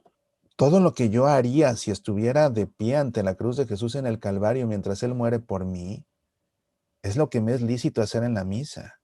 Si yo me atreviera a llevar payasos a predicar, payasos de verdad, maquillados, a predicar mientras Jesús muere en la cruz por mí, pues entonces lleva tus payasos a la misa. Si mientras Jesús muere en la cruz voy a llevar títeres acá, pues llevan los títeres a la misa. Si me voy a poner a bailar mientras Jesús muere en la cruz, pues entonces ponte a bailar en la misa. Pero si mientras Jesús muere en la cruz y yo estoy de pie en el Calvario, enfrente de Jesús que muere en la cruz, si yo voy a estar absorto por esa realidad, inmerecida para mí, viendo cómo el Hijo de Dios se desangra hasta el último aliento por mi salvación, lo más que puedo hacer es quedarme en silencio, poner atención, contemplar, caer de rodillas, pedir perdón por mis pecados, alabarlo, darle gracias, ofrecerle mi vida, si de algo vale, el que está dando la suya por mí. Si eso es lo que hago, pues entonces es lo que hago en la misa. Y cuando esto no se entiende, cuando no se entiende que la Santa Misa es la celebración del sacrificio eucarístico, se cae en todo tipo de abusos porque se acaba haciendo de la Santa Misa circo, maroma y teatro. Este sacrificio eucarístico ha recibido diferentes nombres. Originalmente se le llamaba, así la llamaban los primeros cristianos, y es un nombre que a la fecha tiene, sigue siendo un nombre válido. Se llamaba fracción del pan. Se juntaba, lo vemos en los Hechos de los Apóstoles, que se juntaban los cristianos a partir el pan. Después, en el mundo griego, donde estaban aquellos que no habían sido, bueno, sí, los cristianos del mundo donde se hablaba griego, de la parte del mundo donde se hablaba griego, le comenzaron a llamar Eucaristía, que significa acción de gracias. En tanto que la iglesia más cerca de Roma le comenzó a llamar la oblación, que significa ofrecimiento. Y después pues se le comenzó a llamar misa, donde misa significa envío, despedida, pero no despedida de adiós, que te vaya bien, sino más bien de yo te envío en una misión, de ahí viene la palabra misión, de la palabra latina misa. Entonces, por eso cuando nosotros le decimos la misa, nos estamos refiriendo al envío que se nos hace al final, ¿verdad? Pueden ir en paz, vayan a servir a Dios y a sus hermanos. Ese envío. En latín, pues se decía, ite, váyanse, ite, missa est. Váyanse, este es el envío. Entonces de ahí viene el nombre de la misa, esa es la palabra misa. ¿A qué vamos a misa? Esta es una pregunta importante y acabo de dar la respuesta hace un momento. Si no vamos a payasear y hacer una fiesta y una laraca y un baile, ¿a qué vamos a misa? A ver, Vero, cuéntanos, ¿a qué vamos a misa? A escuchar la palabra de Dios, a nutrirnos de su palabra, de su amor. Ok, escuchar la palabra de Dios, nutrirnos de su amor. A ver, ¿alguien más? Lulú, ¿quieres compartir con nosotros? ¿A qué vamos a misa? Es a tener un encuentro con Él, ¿no? ¿Por qué? Porque si tenemos en este caso nuestro último día de la semana, que es dedicado a Él, pues es precisamente para poder tener un tiempo con Él. Y como bien es cierto, o sea, sí también es nutrir nosotros es escuchar su palabra, porque pues de esa manera nosotros podemos crecer. ¿Por qué? Porque somos como bueno, yo lo asemejo así como una planta, ¿no? Si una planta no la riega, no le da el sol, pues se va a marchitar, se va a ir perdiendo. Y lo mismo pasa con nosotros, nuestra alma, nuestro espíritu tiene que tener ese alimento, y ese alimento se da en misa, porque finalmente nos transmite, nos dan esa palabra de Dios y podemos acercarnos con Él a través de la Eucaristía. Tiene su micrófono apagado. Sí, gracias. Te decía Lulú que solamente recuerda que no le damos culto a Dios el último día de la semana, ni descansamos el último, lo hacemos el primero. O sea, el día que resucitó Jesús y el día de la nueva creación. Entonces lo hacemos el primer día de la semana.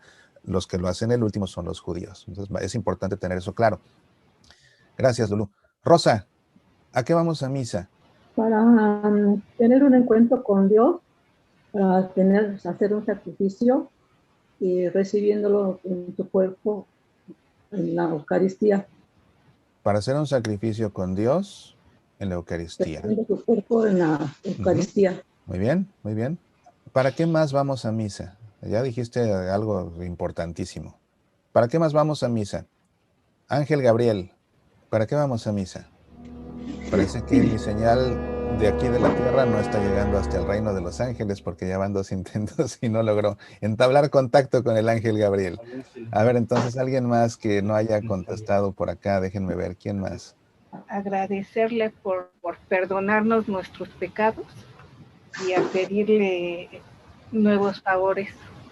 A pedirle nuevos favores, a agradecerle por el perdón de nuestros pecados. Uno más, alguien más. ¿Quién falta que no ha participado? ¿Adriana? Sí. A ver. Bueno, pues básicamente tenemos 3 momentos, ¿no? Más importantes dentro de nuestra celebración. Sí. Es el autréutico, Ajá. es donde vamos a adorar a nuestro Señor. El eucarístico, que es para dar gracias, Señor, por todo lo que nos da. Y finalmente, pues el expiatorio, ¿no? Que es la reparación de nuestras culpas. Exactamente. Entonces, a la misa, esto tomen nota, se lo tienen que saber. ¿Por qué se lo tienen que saber? Porque si lo tienen claro, van a tener claro que vamos a misa, y si tenemos claro que vamos a misa, vamos a hacer que la misa pues sea redonda, ¿verdad? Que tenga sentido por completo. Si no somos conscientes de estos 4 aspectos, nos los perdemos. A la misa vamos a 4 cosas. Estos son los 4 fines de la misa. Vamos a misa en primer lugar a adorar a Dios. Eso se conoce como el fin latréutico de la misa, adorar a Dios. Después vamos a la misa también para pedirle perdón a Dios por nuestros pecados. Y de esta forma, esto se conoce como el fin impetratorio. El fin impetratorio de la misa consiste en pedirle perdón a Dios por nuestros pecados. También vamos a misa a darle gracias a Dios. Y no solo por el perdón de nuestros pecados, vamos a darle gracias a Dios por todo lo que nos da, todas las bendiciones que nos da en la vida. Entonces, eso se conoce como el fin eucarístico. Porque acuérdense que en griego, evcharistos significa gracias, así como de dar las gracias. Evcaristía significa acción de gracias. Entonces, la Eucaristía es la acción de gracias. Vamos a misa a darle gracias a Dios por todos los beneficios que nos da. Y también vamos a ofrecerle un sacrificio. Y este es el fin propiciatorio de la misa. Ahora, ¿quién le ofrece a Dios el sacrificio? Esto es algo muy bonito porque, a ver, un momento que ya perdí aquí ya perdí mis controles, aquí están. Jesús, como sacerdote, ofrece su vida en sacrificio, muriendo en una cruz por nosotros. En la misa se lleva a cabo o se pone en práctica o se ejercita el sacerdocio de Jesús, el sacerdocio de Cristo, y Cristo se ofrece en sacrificio, muriendo en una cruz por nosotros. Pero Cristo completo comprende también a la iglesia, porque la iglesia es el cuerpo místico de Cristo. De manera que cuando Cristo celebra la misa, porque la iglesia es el cuerpo de Cristo, la iglesia está celebrando y la iglesia está ejercitando ese ministerio sacerdotal de Cristo. Y entonces, si Cristo se ofrece, la iglesia también se ofrece. ¿Y quién es la iglesia? Nosotros. Entonces, nosotros también nos ofrecemos. ¿Y de qué manera nos ofrecemos nosotros en la Santa Misa? Nosotros en el momento del ofertorio le ofrecemos a Dios nuestra vida. Todo lo que es nuestra vida, nuestros aciertos, nuestros errores, nuestros éxitos, nuestros fracasos, nuestros dolores, nuestros temores, nuestras necesidades, lo mejor de nosotros y lo que nos gustaría cambiar, de lo que nos sentimos orgullosos y aquello que nos avergüenza para que lo redima. Toda nuestra vida se la ofrecemos en el ofertorio en sacrificio a Dios. ¿Y de qué manera le ofrecemos a Dios nuestra vida? Se la ofrecemos en la forma de pan y en la forma de vino. En la forma de un pan de trigo, que es un pan ordinario, tan ordinario y cotidiano como nuestra vida. Y se lo ofrecemos en forma de vino, porque se lo ofrecemos en una celebración que nos llena de gozo. Ese pan y ese vino que se le ofrecen a Dios en el ofertorio representan mi vida. Mi vida va en ese pan y en ese vino que se le presentan al sacerdote. Eso representan.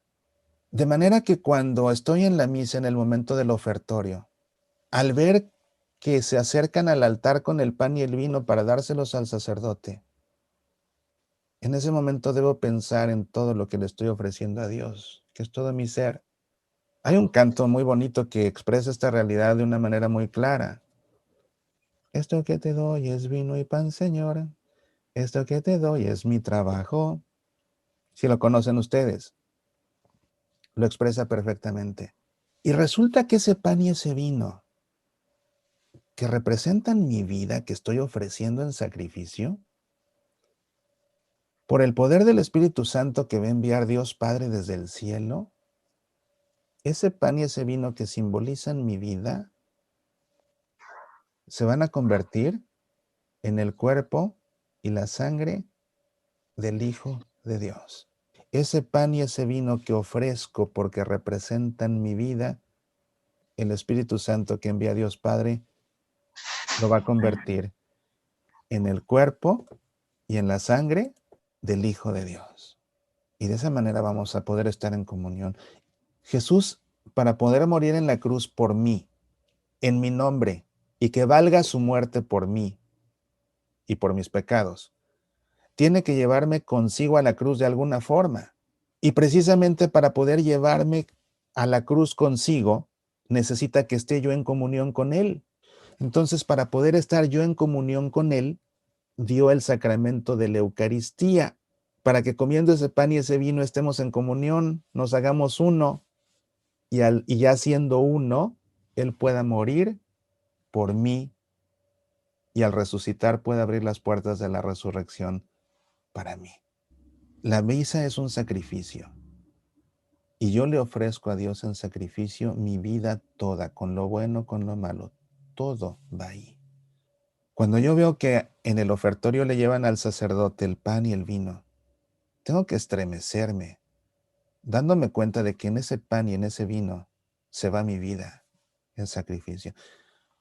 Cuando me piden a mí que en el ofertorio yo lleve al altar el pan y el vino, tengo que estremecerme, porque lo que llevo en mis manos es la vida de todos los que están ahí sentados. No es poca cosa. Ese es el sentido propiciatorio de la Santa Misa. ¿A qué vamos a misa? A adorar a Dios. Aleluya, aleluya, gloria a Dios en el cielo. A pedirle perdón, Kyrie eleison, Señor, ten piedad. A darle gracias y a ofrecerle un sacrificio. Es un mandamiento de Dios. Y al ser un mandamiento de Dios, pertenece a la ley de Dios y en consecuencia pertenece también a la ley de la Iglesia. Por esa razón, el Código de Derecho Canónico prescribe que el domingo y las fiestas de precepto los fieles tienen obligación de participar en la misa. No solamente el domingo, sino también las fiestas de precepto. Por eso el mandamiento dice santificarás, no dice santificarás el domingo, dice santificarás las fiestas. El domingo y las fiestas de precepto, los fieles tienen obligación de participar en la misa. Dice el Código de Derecho Canónico, además del domingo, igualmente deben observarse los días de Navidad, la Epifanía, la Ascensión, el cuerpo y la sangre de nuestro Señor, o sea, Corpus Christi, la solemnidad de Santa María, Madre de Dios. Atención con esto, por favor, atención. Esta solemnidad se celebra ¿cuándo? El 1 de enero. Tenemos obligación de ir a la misa del 1 de enero porque es la solemnidad de Santa María, Madre de Dios.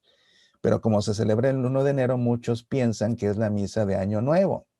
Y entonces las iglesias están a reventar porque la gente que nunca se para en la iglesia, ese día se para porque es la misa de Año Nuevo y piensan que por ir a pedirle a Dios que los bendiga el año, aunque no se vuelvan a parar en la iglesia, van a quedar bendecidos. Pero no es la misa de Año Nuevo, es la misa de la solemnidad de Santa María, Madre de Dios. El problema es que hay veces que los sacerdotes también aquí no nos ayudan y celebran y predican pensando únicamente en el Año Nuevo y no tocan para nada el tema de Santa María, Madre de Dios. Vieron aquí, si mal no recuerdo, es la lección 20, la de María, ¿no? Es la lección 20, la de María. Y ahí es donde ven ustedes el concepto de la Theotokos, precisamente, la Madre de Dios. Me acuerdo una vez, pues para mí es una misa muy importante y como consagrado a la Inmaculada Concepción en la milicia de la Inmaculada es muy importante María. Entonces me acuerdo una vez, siempre vamos a México para Navidad, fuimos a una iglesia de Agustinos Recoletos y pues eso era un día importante, entonces iba yo, ese día me puse mi corbata de moño, pues era la solemnidad de la Theotokos. Y entonces a la salida viene el fraile prior, no nos conocíamos, ahí nos saludamos y me dice en español, y me dice, bueno, pero tú vienes hasta con pajarita. Y le digo, bueno, fray, pues ¿qué quiere si es nada menos que la solemnidad de la Theotokos? Y me dice, ¿y cómo sabes tú que es la Theotokos? Y le digo, pues es que padre, ¿quién no va a saber, no? Bueno, al menos yo no sé. ¿Quién que ha estado en la escuela de pastoral no va a saber qué es la Teotocos? Digo, pues es la solemnidad de María, Madre de Dios. Y se queda callado y dice, la Teotocos. Y vienes hasta de pajarita. Dice, ¿sabes una cosa? Creo que voy a tener que cambiar mi homilía. Tengo que hablar de la Teotocos. O sea, el padre iba pensando predicar acerca del Año Nuevo y gracias a mi corbata de moño cambió en ese momento su opinión y su decisión para predicar precisamente acerca de la Madre de Dios. Entonces, es una solemnidad. Por eso vamos a misa el 1 de enero, no porque sea día de Año Nuevo, no. Vamos a misa el 1 de enero porque es la solemnidad de Santa María, Madre de Dios, que tiene toda la lógica del mundo. Cuando nace un bebé y la gente va de visita, ¿a quién van a ver en primer lugar? Pues al bebé. Y en segundo, a la mamá. El papá, pues se les olvida, pero así es la vida. Entonces, ¿a quién vamos a ver en Navidad? Al bebé. Y acto seguido, ¿a quién vamos a ver? Pues a la mamá, a la Madre de Dios. Por eso es que se celebra así. ¿Se dan cuenta? Y luego, además de esa solemnidad de la Teotocos, la Inmaculada Concepción, el 8 de diciembre, por supuesto, la Asunción, San José, la solemnidad de San José, el 19 de marzo, la de los apóstoles Pedro y Pablo, y también la solemnidad de todos los santos.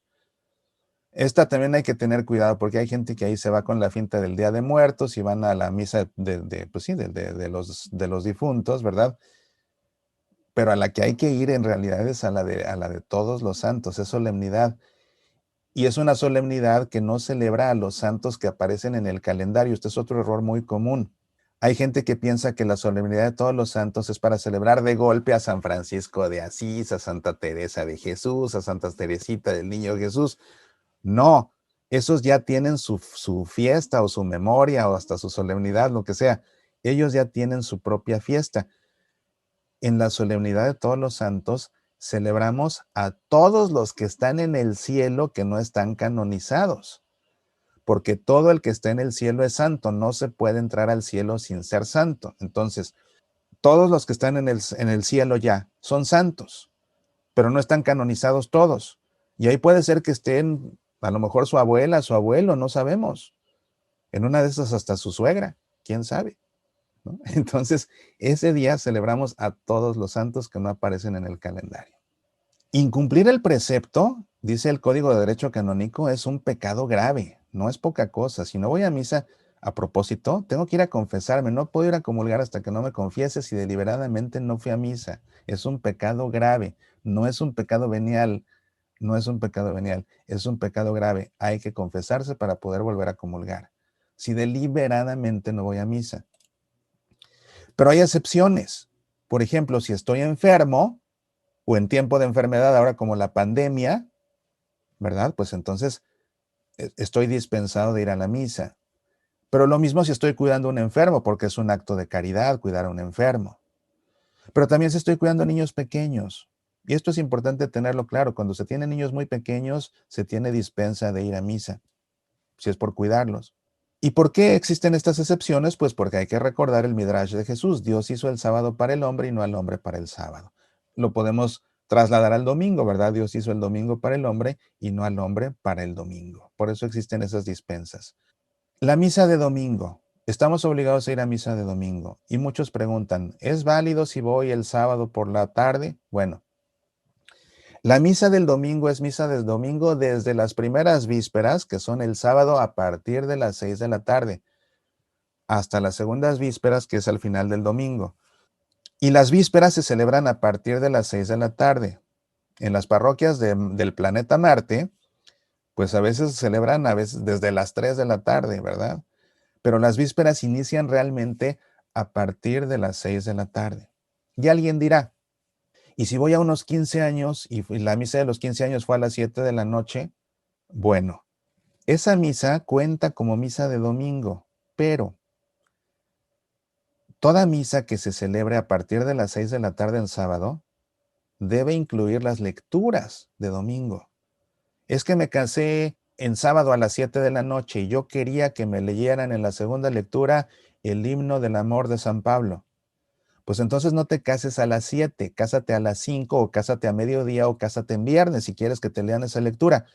Porque si te casas a las 7, te tienen que leer las lecturas del domingo. Yo sé que en las parroquias de Marte pues hacen lo que quieren y le leen a los novios lo que quieren, pero y si son quinceañeras leen lo que quieren. No, toda misa a partir de las 6 deben leerse ya las misas, las lecturas de la misa de domingo. Si voy yo a una misa de 15 años o a una boda a las 7 de la noche el sábado y no leen las lecturas del domingo, por haber asistido a la misa ya cumplí con el precepto. Pero no estoy yo aquí porque cumplo preceptos, estoy porque amo a Dios. Entonces, ¿qué hago? Pues el domingo me levanto y voy a la misa de domingo y celebro con las lecturas del domingo para llenarme de la palabra de Dios del domingo. ¿Qué me impide hacerlo? Nada, nada. Cosa que nos conduce a otra pregunta muy común. ¿En qué momento de la misa puedo llegar y comulgar? O sea, si llego al evangelio, ¿puedo comulgar? Si llego a la consagración, ¿puedo comulgar? No, el requisito es escuchar misa completa para poder comulgar. ¿Y qué significa misa completa? Completa. O sea, si llego a la primera lectura, no escuchaste misa completa. Tienes que escuchar misa completa para poder comulgar. Tienes que escuchar misa completa para poder comulgar la primera vez, porque al día puedes comulgar 2 veces. La segunda comunión puede ser afuera de misa, pero la primera, por fuerza, bueno, una de las dos, por fuerza, tiene que ser escuchando misa completa. ¿Cómo sería la segunda? ¿Qué tal que vas a misa y luego en la tarde vas a cuidar a tu mamá que está enferma y luego viene un ministro extraordinario de la comunión a llevarle la comunión a tu mamá? Podrías tú comulgar también con tu mamá y estás comulgando fuera de misa, pero sería tu segunda comunión. Por fuerza, una de las dos tiene que ser en misa, misa completa. No le digan a nadie, a lo mejor hasta aquí apago la grabación porque luego le voy a compartir con mi mamá que también estuvo en la escuela de pastores. Aunque bueno, no era mi mamá, pero tenía una tía que siempre hacía lo mismo. Llegábamos al cine, cuando nos llevaba al cine llegábamos con la película empezada. Entonces, acabando la película, nos quedábamos, era cuando había cine permanencia voluntaria, nos quedábamos a ver los primeros 10 minutos que nos habíamos perdido y ya que los veíamos nos paraba y nos sacaba. Pero cuando nos llevaba a misa nos la aplicaba igual. Si llegábamos al evangelio, nos quedábamos a la misa siguiente hasta el evangelio y nos sacaba. No, o sea, hay que escuchar la misa completa, hay que escuchar la misa completa de un tirón además, no haciendo episodios, para poder comulgar. Y no solo para poder comulgar, también para cumplir con el precepto dominical hay que escuchar la misa completa, ¿verdad? Porque la pregunta típica es esa, ya anoche lo platicaba con Adriana, que la gente así dice, es que si llegué al evangelio, la misa me vale, pues claro que te vale queso, por eso llegas a la hora del evangelio, porque sí te vale, pero te vale queso. Lo más importante de esto, queridos amigos, es que Dios nos ordena darle culto y descansar porque sabe que lo necesitamos. No por imponernos algo, no por imponernos una carga, porque sabe que lo necesitamos. Qué feo ir a ver a Dios por obligación. Qué feo ir a ver a mi mamá por obligación. Qué feo ir a comer con mis hermanos por obligación. Qué feo ir a misa por obligación, por cumplir. Voy por cumplir. Qué feo. No, voy porque lo necesito, yo mismo sé que lo necesito. Es más, a mí, Dios mío, no me lo tienes que ordenar. Yo voy a estar allá aunque no me lo ordenes porque te necesito. Porque te necesito. Yo mismo voy a ir porque te necesito para poder vivir. Pues bien, ese es el tema de hoy. Pero bueno, creo que me extendí, pero espero que haya valido la pena para todos. A ver, Adriana. Claro que sí, Mauricio, no, al contrario. Yo tenía una pregunta. Sí, adelante, Anita, adelante. A ver. Aquí en la lección dice que el nombre de Dios es con V, la segunda. ¿De dónde salió la W? Así es como se escribe en hebreo. Ajá. Y se lee de derecha a izquierda, al revés que nosotros. Entonces, esta primera letra que está aquí se llama Yod y equivale a la Y. Esta otra letra se llama G y equivale a la H. Esta letra que está aquí, esta larguita, se llama Wau y equivale a la W. Y luego otra vez está la otra G que equivale a la H. Entonces es Yod, G, Wau, G, que significa, o que transliteramos como Y, H, W, H.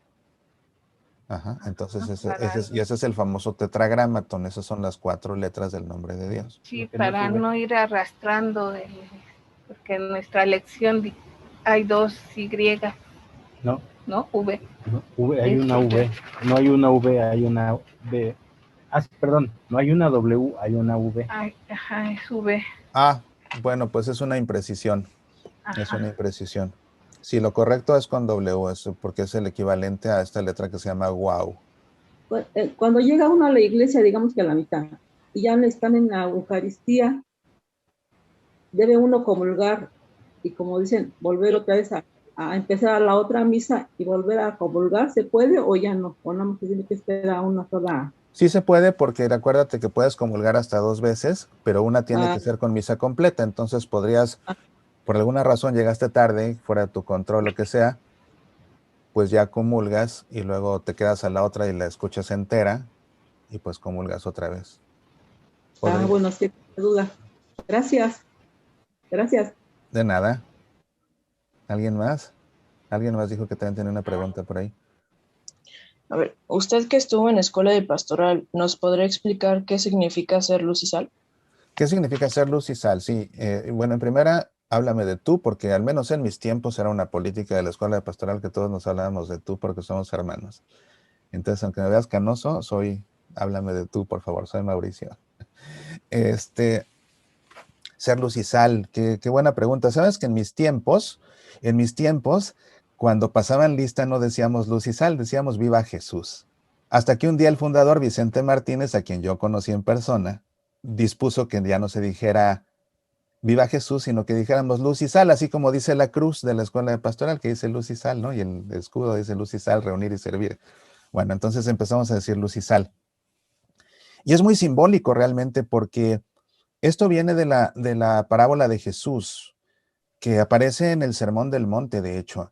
Y en el Sermón del Monte, que aparece en el Evangelio según San Mateo, Mateo el evangelista juntó las enseñanzas más importantes que dijo Jesús a lo largo de su vida pública y las escribió todas juntas en una sola escena para que quedaran lo más importante todo junto, y ubicó todo eso en un sermón que Jesús da en la cima de un monte. ¿Por qué? Porque desde la cima de los montes es desde donde habla Dios. Entonces, al poner Mateo a Jesús en la cima de un monte dando sus enseñanzas más importantes, les está dando la máxima autoridad, ¿ves? Y parte del Sermón del Monte son, por ejemplo, las bienaventuranzas y también la parábola de ser luz y sal. O sea que esto es de lo más importante que Jesús nos enseñó, ser luz y sal. Incluso ya aquí lo vieron en una lección a fuerzas, que el Sermón del Monte se considera la carta magna de la iglesia, o sea, como la Constitución. Y una de esas enseñanzas es ser luz y sal. Sean sal de la tierra y sean luz para el mundo. ¿Qué significa eso? Porque nosotros en la escuela de pastoral así decimos luz y sal, como un recordatorio, soy luz y sal, soy sal de la tierra y luz para el mundo. Ser sal de la tierra, ¿para qué se emplea la sal? La sal se emplea para varias cosas. Se emplea en la cocina para sazonar, para dar sabor. También se emplea para conservar. Pensemos, por ejemplo, en el bacalao, pensemos en la cecina. Se salan para conservarlas por mucho tiempo sin refrigeración, ¿verdad? Frutas mismas como los chabacanos, los chamois, se salan para preservarlos. Pero también, desde un punto de vista ritual, se emplea la sal para purificar.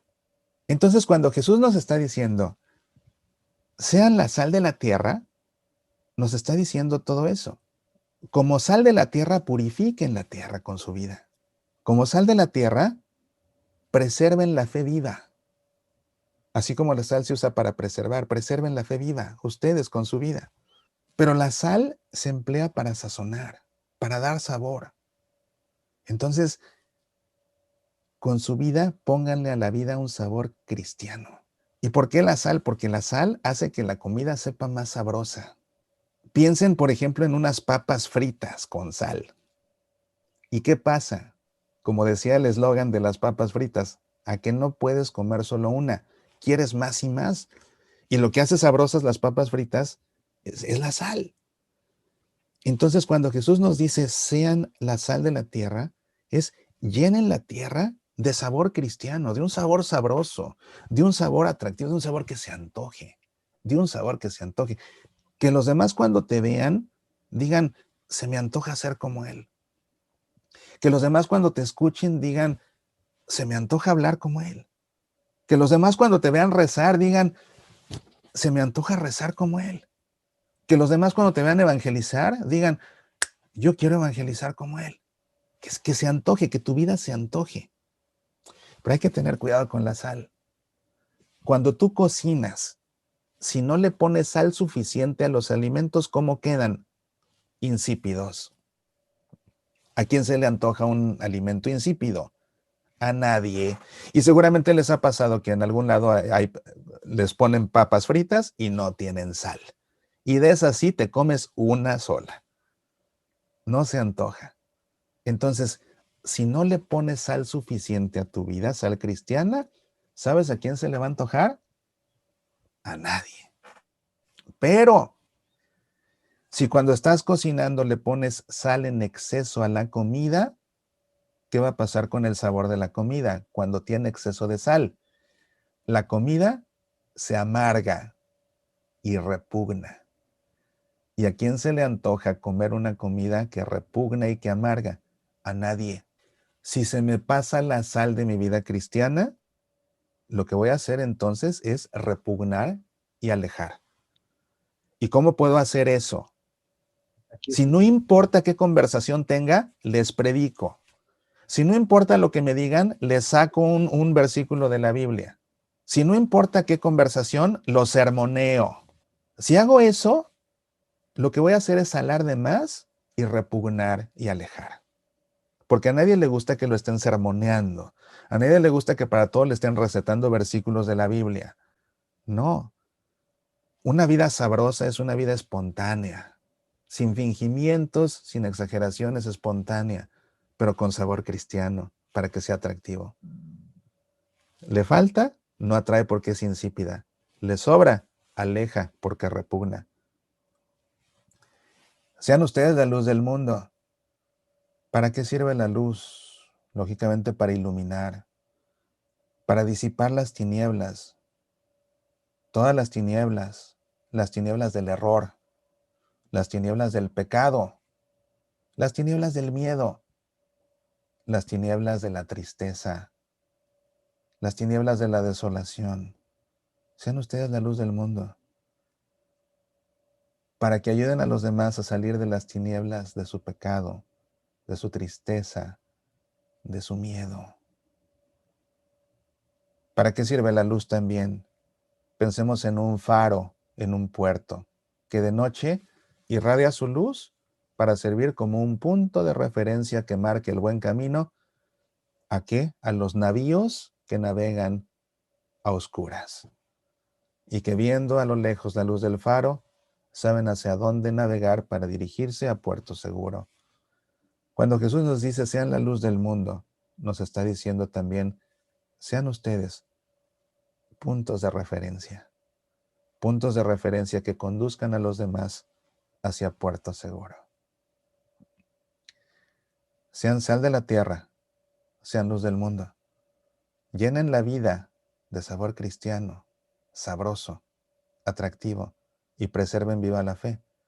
Sean luz del mundo, saquen a los demás de las tinieblas y sirvan como punto de referencia para llegar a puerto seguro, que se encuentra solo en Cristo Jesús. Muy buena pregunta. ¿Alguna más? Sí, yo siempre he tenido el conflicto de que, pues no sé si estoy mal, pero empiezo y digo, lunes 1, martes 2, miércoles 3, jueves 4, viernes 5, sábado 6, domingo 7.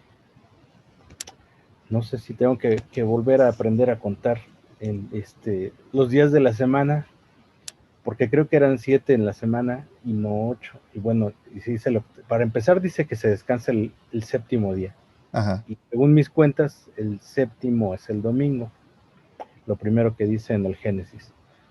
y luego cuando cambian los apóstoles el día que dice que al octavo día, entonces sí estaba lloviendo y eran 7, pero el octavo entonces no sería el domingo, sería el lunes. Entonces ahí está, o antes la semana tenía 8 días, o cómo está la cosa. No.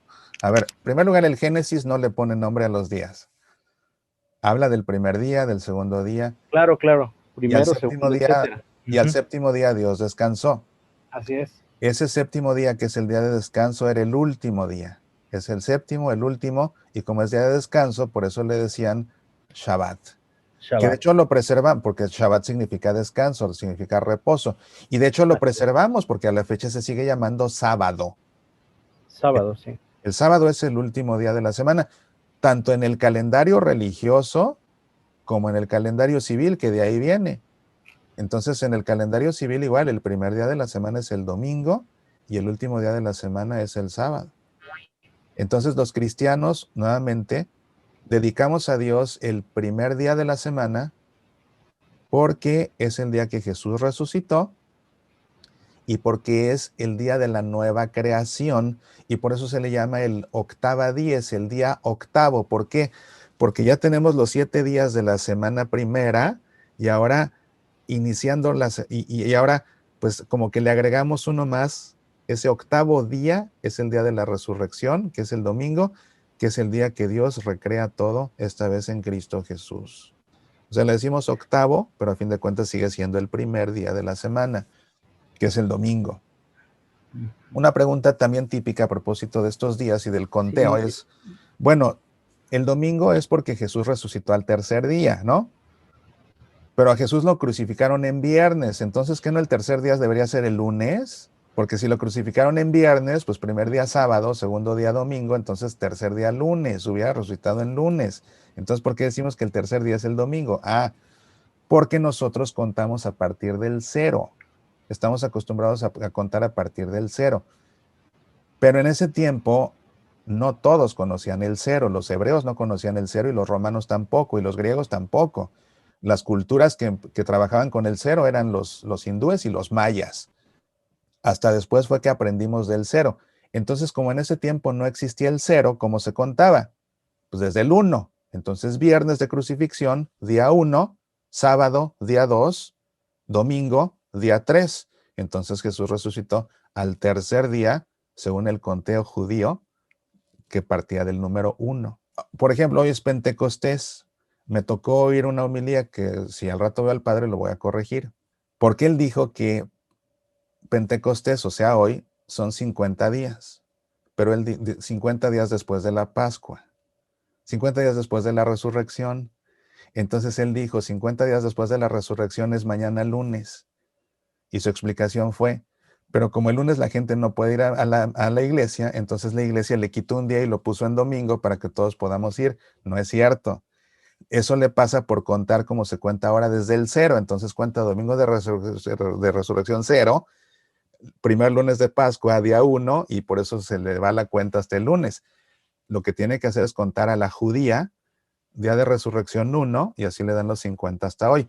Que de hecho el Pentecostés se celebra hoy porque, esto es interesante, el Pentecostés no es la venida del Espíritu Santo sobre los apóstoles. El Espíritu Santo vino sobre los apóstoles en Pentecostés, que es diferente. El Pentecostés era una celebración judía que se celebraba 50 días después de la Pascua. Como en griego 50 se dice Pentacosta, entonces por eso se llama Pentecostés, o sea, la fiesta al día 50 de la Pascua. Y es una fiesta muy importante que originalmente era una acción de gracias agrícola para darle gracias a Dios por el cultivo del trigo. Pero el carácter que empezó a tener era para conmemorar el aniversario de la fecha en que Dios le dio a Moisés las tablas de la ley en el Sinaí, y al hacerlo, con eso nace la nación de Israel. Ustedes serán mi pueblo y yo seré su Dios.